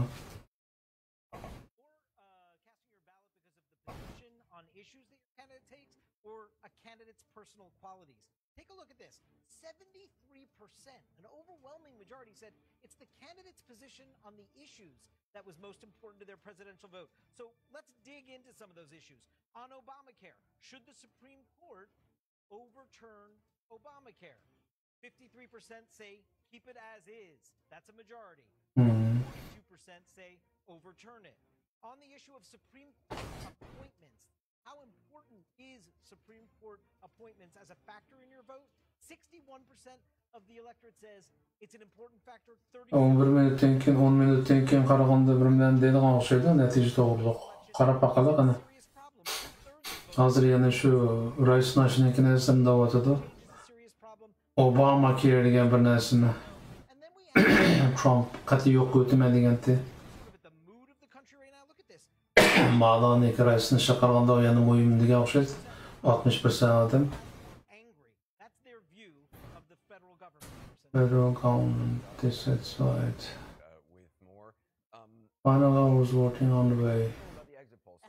9 minut qoldi deydi, shu o'qish qarab baqadi. Hozirda bir state aniq bo'ldi deydi, Umid yana shu New Hampshire. New Hampshire'da Trump yangi deydi. 9 minut bakan nima deb ham anglab baqaydi, ama o Fox News'da. Fox News topqanda. Fox News. Come on.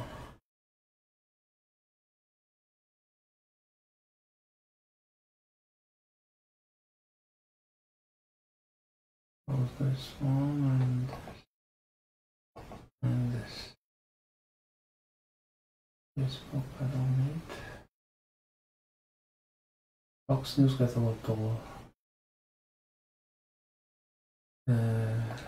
아무것도 못 먹는다. Don't need.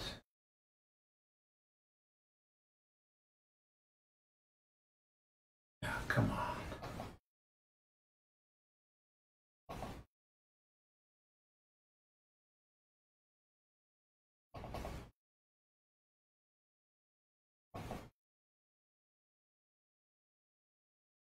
Şu CNN hayatki Fox News qaytib oldi. Chiqamdi nima?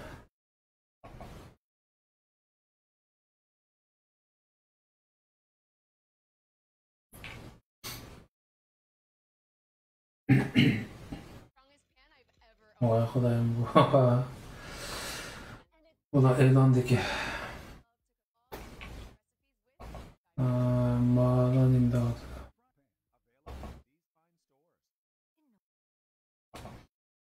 Ma'lum iknalaydi.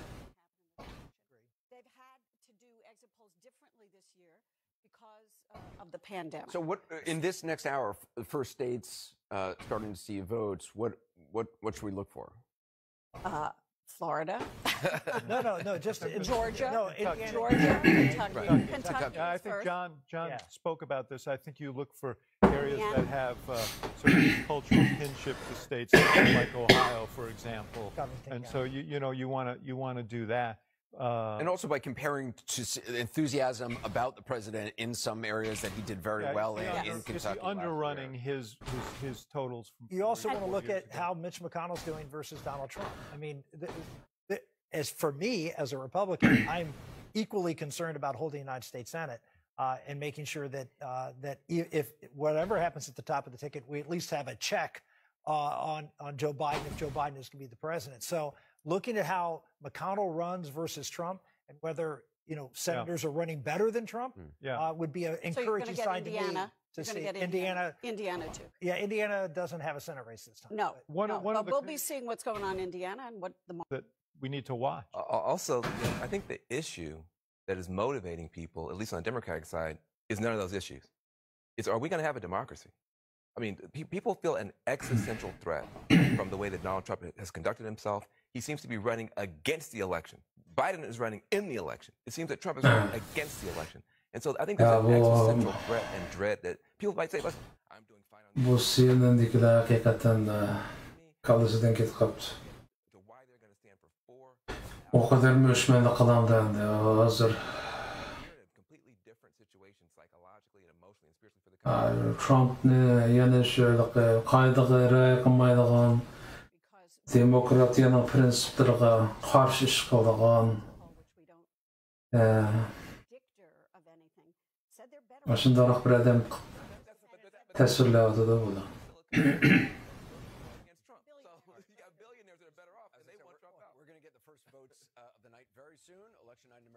Bizniki natijamiz pat arada chiqib, tunji natija pat arada chiqadi deydi. Bu hujumdimi e'lon qilib ketdi. Tamam. İşte vaqtida jiqaroq e'lon berib pul tep oldi bular. Fox News'ga o'xshashga e'londiki.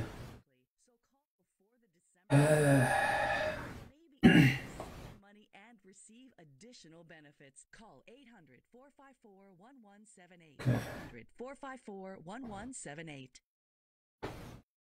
Yana 4 minutdan keyin bir degidek bo'lar. One more thing. It's time now for one more thing. Jesse. How about some election day mom text? Oh, love it. All right, here we go. Number one. Mom text. I pray to God that Biden wins and then pray that they all need to come to other tear in our national fabric. The screaming is unnecessary, not obnoxious, and when you yell at Juan and Dana, no one hears the points you are trying to make. Have you ever listened to a tape of yourself where you engage in yelling exchanges? Nobody's words are discernible. She's got good. I'll try to yell louder next time. Number 3, rabbit holes are dark and isolated places. JW beware. And I am not far left. Not so sure about that.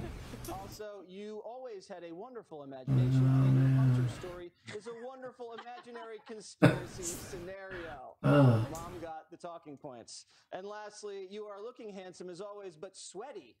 A better wipe of powder makeup. Wow, I do my own makeup for a few times. So there you go. Always in the van. That's right. Sweaty in the van. I love your mom, and she's got a great vocabulary, discernible. All right, so let's take a walk outside and take a look at our setting today. It's the spectacular Liberty State Park in New Jersey. First, you're looking at the terminal building. There's so many stories in there. The building'deydi ala natijani e'lon qilamiz deganda alaga qarab boqaylik. Ana my election. Election night in America on CNN and CNN.com. Bular 2 minut 2 minut qoldi debdi natija chiqarganga.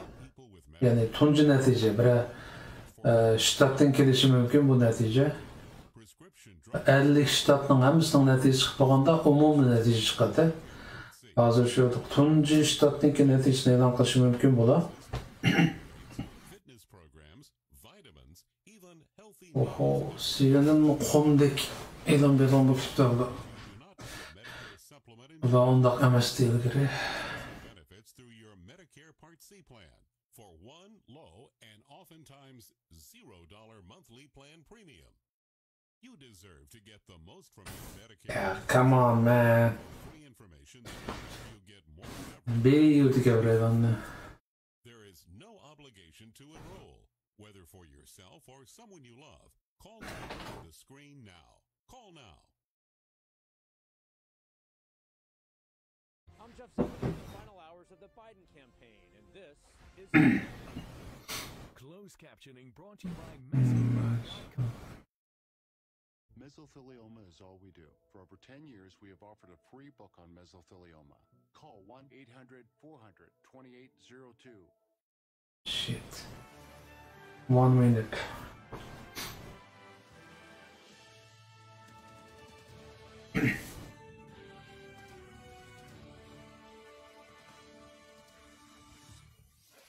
We want to welcome our viewers here in the United States and around the world. I'm Wolf Blitzer in the CNN Election Center. We're just minutes away from the first results as voters decide whether to put Joe Biden. Bir necha minut ichida tunji natijani e'lon qilamiz dedi. The first big round of poll closings happened right at the top of the next hour, 7 p.m. Eastern.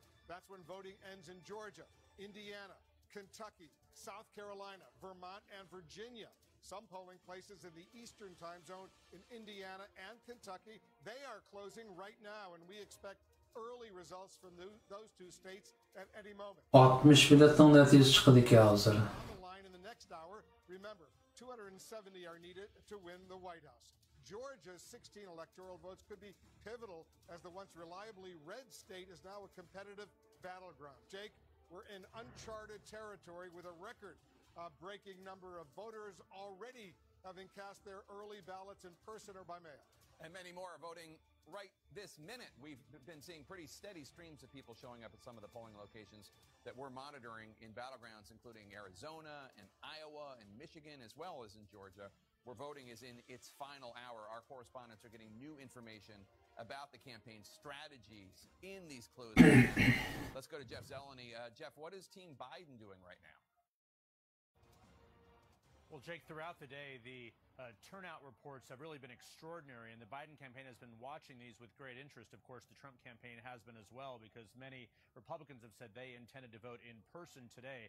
But it is those high turnout numbers that is giving some sense of optimism to the Biden campaign, but it is also doing this. I am told that at this hour, the Biden campaign is working to get more votes out, more of their supporters to the polls in South Florida, in Jacksonville, in the St. Pete, Tampa area. They do believe that Florida is a bit of a challenge for them at this point. Now, this started shortly after the workday, and Democrats have historically voted more at the end of the workday between the 5 p.m. and 7 p.m. hour. Who knows if that holds during this moment of the pandemic with so much early voting and a difference in work schedules, but they are working to get the last vote out in these areas. No question, the Biden campaign is still feeling optimistic, but they do believe these southern states of Florida, of Georgia, North Carolina, more difficult than that blue wall of Pennsylvania, Michigan, and Wisconsin. They are more optimistic about the North than the South at this point, but polls still open and they're still working, Jake. All right, Jeff Zeleny, thanks so much. Now let's go to Caitlin Collins. She's at the White House.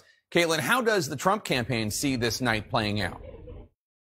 Well, it depends on really who you ask. Publicly, the press secretary, who is moonlighting as a Trump 2020 campaign advisor, said today they believed it could be a landslide. Yesterday, the president predicted potentially a blowout, but internally, they are obviously not that confident. And when you talk to people about what they're seeing in the numbers, what they're looking for, of course, they're not even confident that the president is going to win yet. They are waiting to see what happens in these critical states that Jeff was just pointing out. So certainly not as confident there. Some mixed messages on what exactly they're expecting, but we did just hear from the White House Communications Director Jake, who said the president is going to be watching these returns come in the East Wing when senior staffers from his campaign, his family there as well. They said they are expecting delays in those results coming out of Pennsylvania as they are counting the mail-in ballots and tabulating those. One thing that does seem certain, Jake, is that we could hear from the president tonight. They said it's not clear what form exactly we're going to hear from him in, or of course when that could come, but the White House says they do expect us to see the president at some point tonight. All right, Caitlin Collins with the White House. Thanks so much. Let's go to David Chalian now. He has some more information from these exit polls. David, what are you seeing? Jake, I just want to stress these exit polls are going to change. These are early exit polls, but they are representative of the electorate no matter how you voted. If you voted early in person, if you voted by mail and absentee, or if you voted on election day today. And as we get more and more surveys in, these numbers will shift. These are early preliminary exit polls, but it does represent everyone voting no matter how they voted. Let's look at sort of some key demographics in the electorate, the makeup of the electorate. 53%, according to these early exit polls, are female voters, 47% male. That is precisely what it was 4 years ago. So you don't see a big change in the share of the electorate for either gender there. Take a look at the racial breakdown. 65% of the electorate in this preliminary exit poll results is white. 4 years ago, it was 71% white in the electorate. So we're seeing a pretty significant drop in the share of the white vote as a part of the overall electorate in these numbers. 13% Latino, 12% black, 6% something else, 3% Asian. Take a look at the age breakdown inside this early exit poll. 16% of the electorate, 18 to 29-year-olds. That's exactly what it was 4 years ago. 30 to 44, 23. 38% of the electorate, 45 to 60. Adamlar arasında nəhayət çoğunğan bu ketken. Hazır Amerikada aktenliklerin aslı kurup gidiyordu. Tağından dolusu başka eriktikler olup getirdi. Hazır kıma Seydan'ın gibinden kararında belet taşlağıcılar, yani prezident sayılımında belet taşlağıcıların 65%'i yanıla aktenlikler. Asiyalıkla aran 3%'ni teşkil kıldı ki. Asiyalık, bütün Asiyalık. Hamını koşkanda aran 3% ki. Kartemlikle 13% ki. Latino, yani Latin Amerikasılıkla aşağıdaki geldiğinin evlatları 13% ikende. Yani o kadar bir çoğun sayı yok ki, yani ensireplik gerek. Asaslığı yani aktenlikle ki. Çünkü bu gapın değişimde ama kartenliklerinin köp kısmı demokratçılarını kolladı. Demokrat partiyasını Biden'ını kollaydı demez mi? Bu da tüzük işlemeye onu da yitip toğdurup da kotununa 5-10'na sani köpüyüp ketken guylar bu. Durmuş olsa sen muşkay tursan olmaydı. Palaklap yitip oldu. Kartenlikine vurdu de. Ama şunun aşağıdaklarını hatta cinayetçilerini kolladı o da Biden degene. Ötken qarab turib bir saqchi hujum qilsa, Amerikaning qonuni bo'yicha bu saqchilarning haqqi bor, ya'ni o'zini qo'llash haqqi bor. tanıqanda, onu atqanda bu saqçıdan görüp ma Biden degeni yana. Saqçının xata dep qıpqızılda cinayetçi tarafta turup yapatdı. Mesela ölüp ketken Floyd degen qarın kim o? Tarixini yazdığı bola. O uçuq çıkan cinayetçi o. Hatta iğrayak bir ayolga pichaq tanlab turib qo'sqog'i sanjib turib pul bo'lgan jinoyat ekanda. Ashning uchun tizlandi ma Biden degani. Bunda odamni qanday hisiga prezidentim deb atığız kelganda bu Amerikaliklarning shunga aloqa beshiriki gap to'g'rimikin deymi? Ya'ni bu aloqa nima emas, bu aloqa saylamda bir odam bor, u Bidenni saylash yo'q. Faqatla Trumpni yaxshi ko'rdiganlar bilan Trump'a 3 lağarsidiki saylam degeni to'g'ri menimcha. Bu Biden bunda bu tehdsiz odamni bir jinoyat uchun tizlangan. Endi demokratchi bo'ldim deb o kadar jinoyatchi ham bilsiz endi bu aql sig'maydigan bir ishda endi shundoq odamni endi prezident degiz keldiki shu ba'zilarniki men aqlamayman ularga. Necha minut ichida javob chiqadi davatda politsiya yo'qolib ketdi. 60 electoral votni jiqib bu shuni e'lon qilsa balki bir mini belgili bo'ldi. Chunki ba'zi sonlarni asos qilsan o'zgarmaydigan sonlar asosida 60 qo'shilsa xil bir bordi menimcha.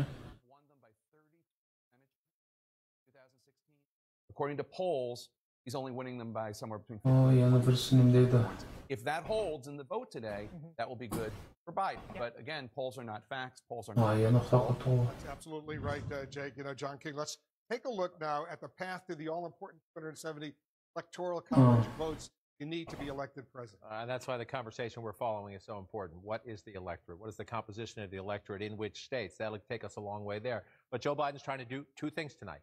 He's trying to get back what President Trump took away, Pennsylvania, Michigan, Wisconsin, from the Democrats. They had not gone red since 1992. They had been in Democratic hands since 1992. So Joe Biden trying to get back blue wall, right?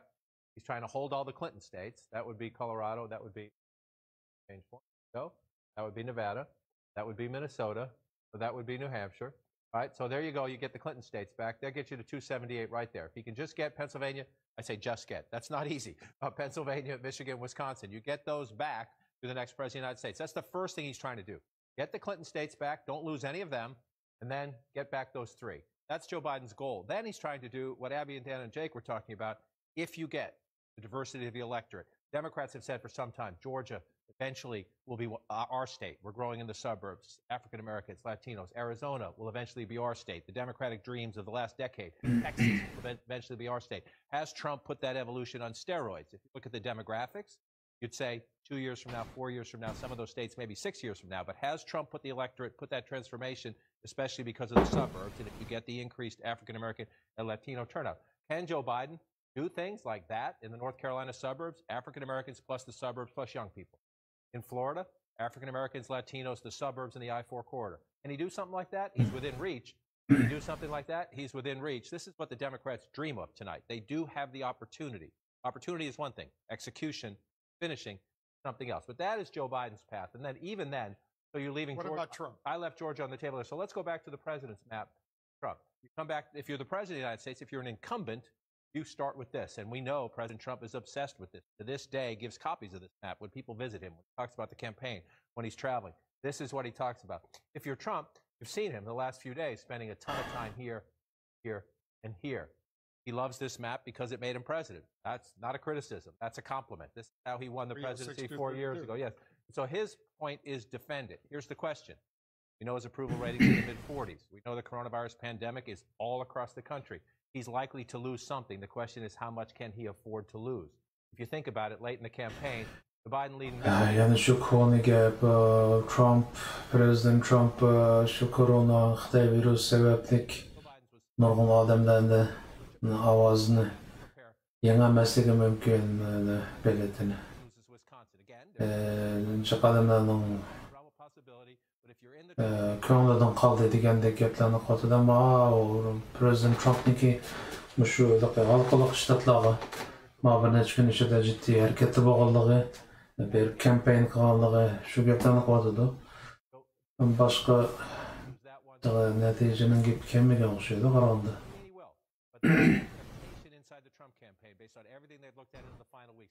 Ikki ming o'n oltidagi rezultatni asos qilib turib so'zlayotdi bular masalan 16da qaysi shtatlarda yengan deb o'zim yengalamdi.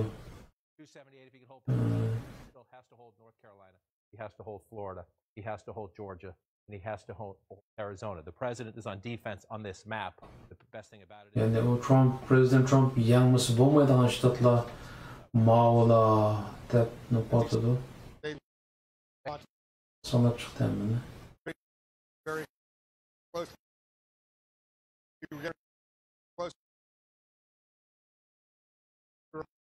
Ne oldu?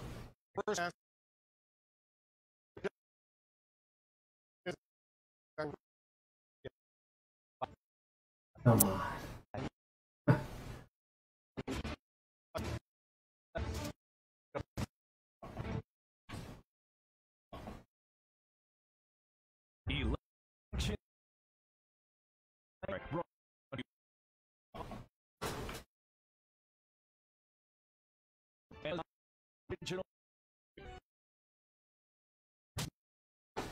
Senin anlatıyorsun birden madem demdeydi anlat bakalım.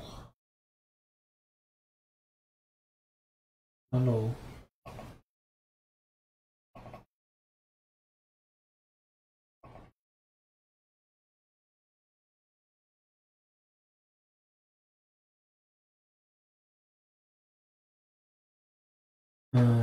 To'g'rilar qizib ketdimi qandaq?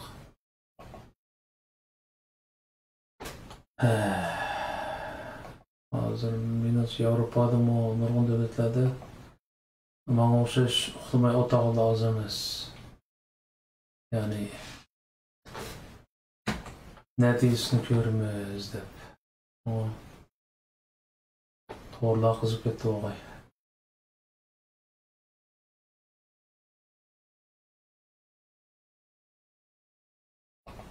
Because we'll be looking at this peculiar blend of votes cast today and counted, and votes that were cast earlier that either have or have not been counted, and we're going to get some very peculiar-looking results in the early going. So I think we ought to encourage our audience to bear with us, because this gets very complex as we go through the night, and it'll even out over time as more of the early vote is counted and blended with the election day vote. Trump people need a very big turnout, obviously, on votes cast today. For them to have a chance of winning, but it's still out there for them and still possible. One of the phrases that caught my ear, Chris Wallace, when we were talking about how to approach tonight by one of our experts here at Fox was that it could look significantly weird as some of these numbers start coming in. So everyone at home, as Britt is highlighting, needs to be prepared that you may see things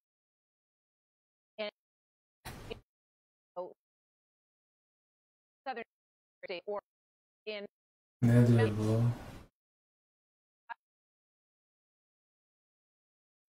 Peki şu konuda bakalım.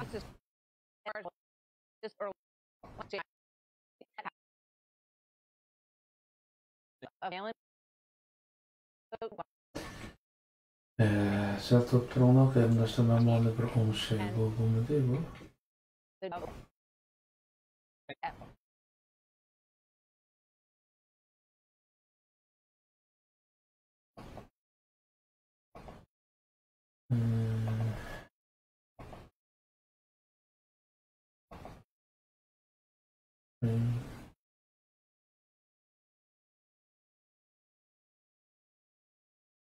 Amaz tunca neticelerini bir görüntülerinde hazır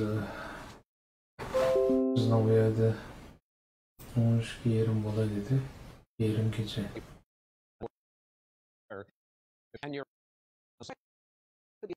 Allah Allah.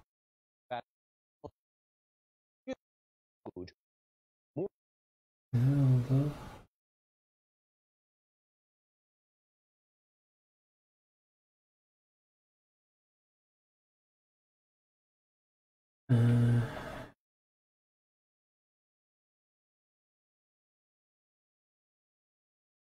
America this year. 68.3 for the president, 29.7, about half of the vote in, according to that. Again, this is one county, so this is not instructive, but one of the things we're going to do throughout the night, that's 2020, is go back. So we'll see when this vote comes in. Donald Trump got 75% if you round it up 4 years ago. Sometimes we look at the math, too, 10,000 votes, 10,000 plus votes. So you come to 2020 and you look, we're not done counting yet, right? But if that's half and he's at 5, that's roughly equal. That's the one thing you're going to watch. Is the incumbent president of the United States matching, or is he exceeding or underperforming from 2016? It's one thing we're going to look at. This is very early on. It's one county.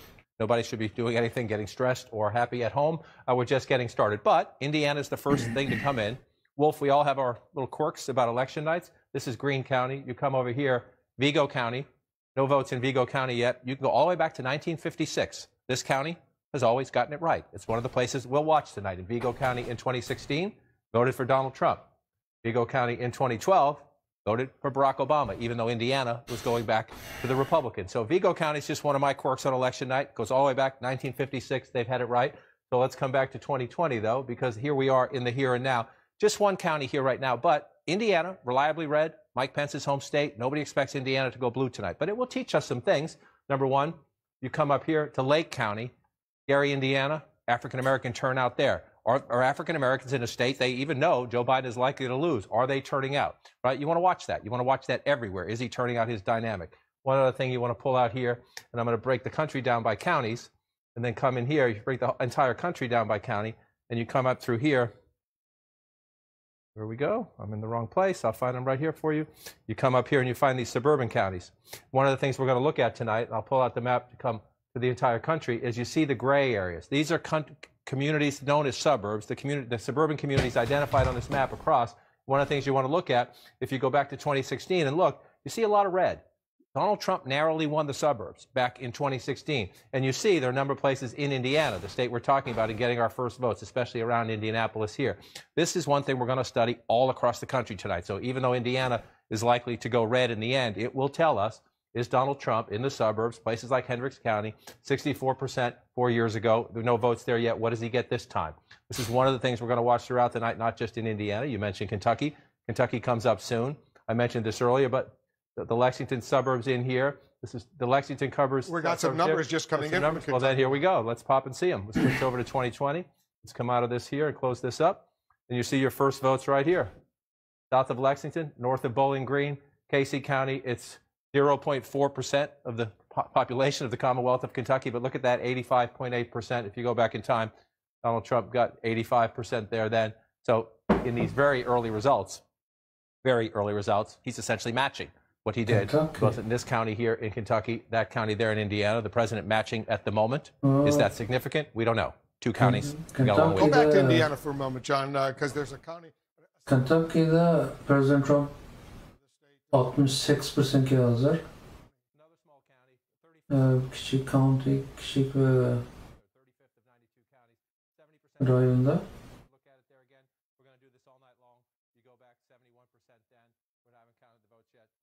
County. Indiana'da mı şu ki?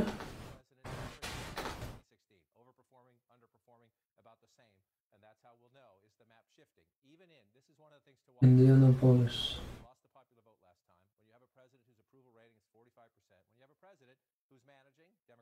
South Bend.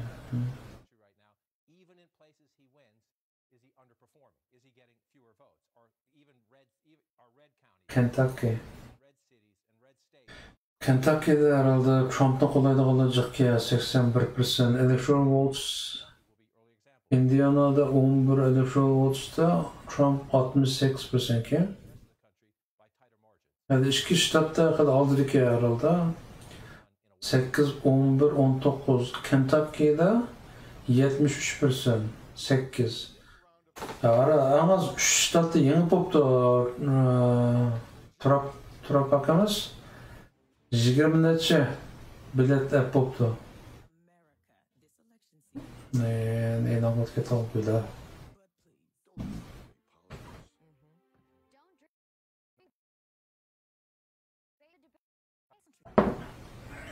Come on.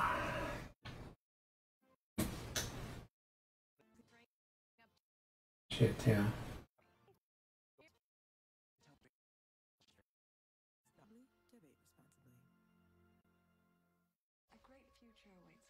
Ben çağırmadım, mao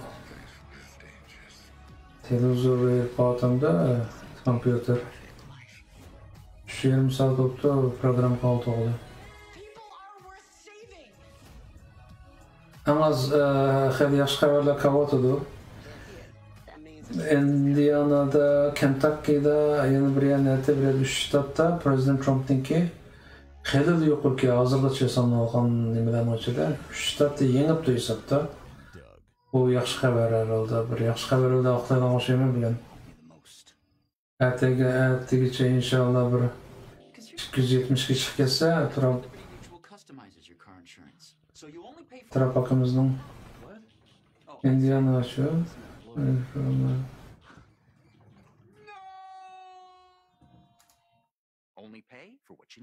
Shit, yani hakikaten böyle.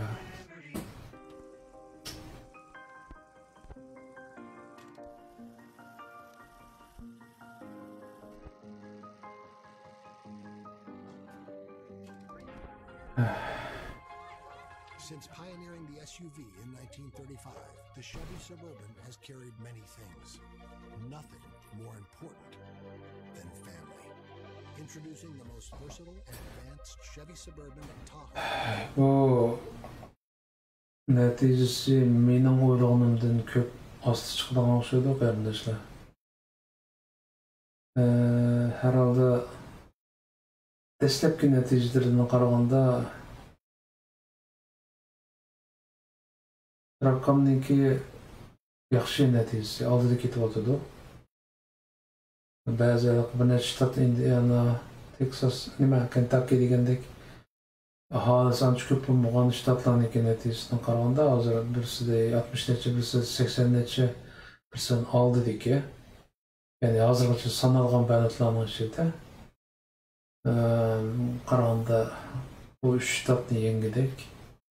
Bayağılık CNN'ninki nimesi bir neçe ştatni ko'z tutib turib, Trump agar yengaman desa, mushu shtatlarni yengish kerak oldi bilan deganda, aslida bir nechasini yengdi hozir. Bunda ahvol qarindoshlar hozir bizda 12:30 bo'libdi. 20 kecha. Agar dam olish olgan bo'lsa, kecha o'tirdim-da, hozir yassam balkim jiq bo'lsa 2-3 saat uxlay olishim mumkin, ondan keyin qo'pib yana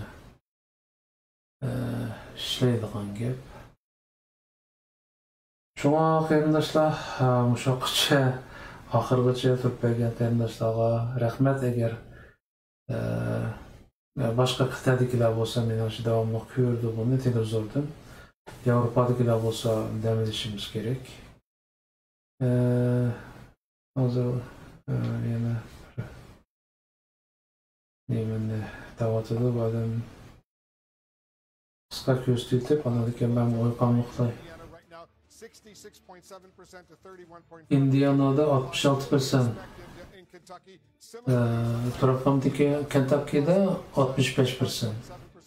32.7%, 2% of the vote in Kentucky is in Kentucky. In Indiana, the votes are coming in.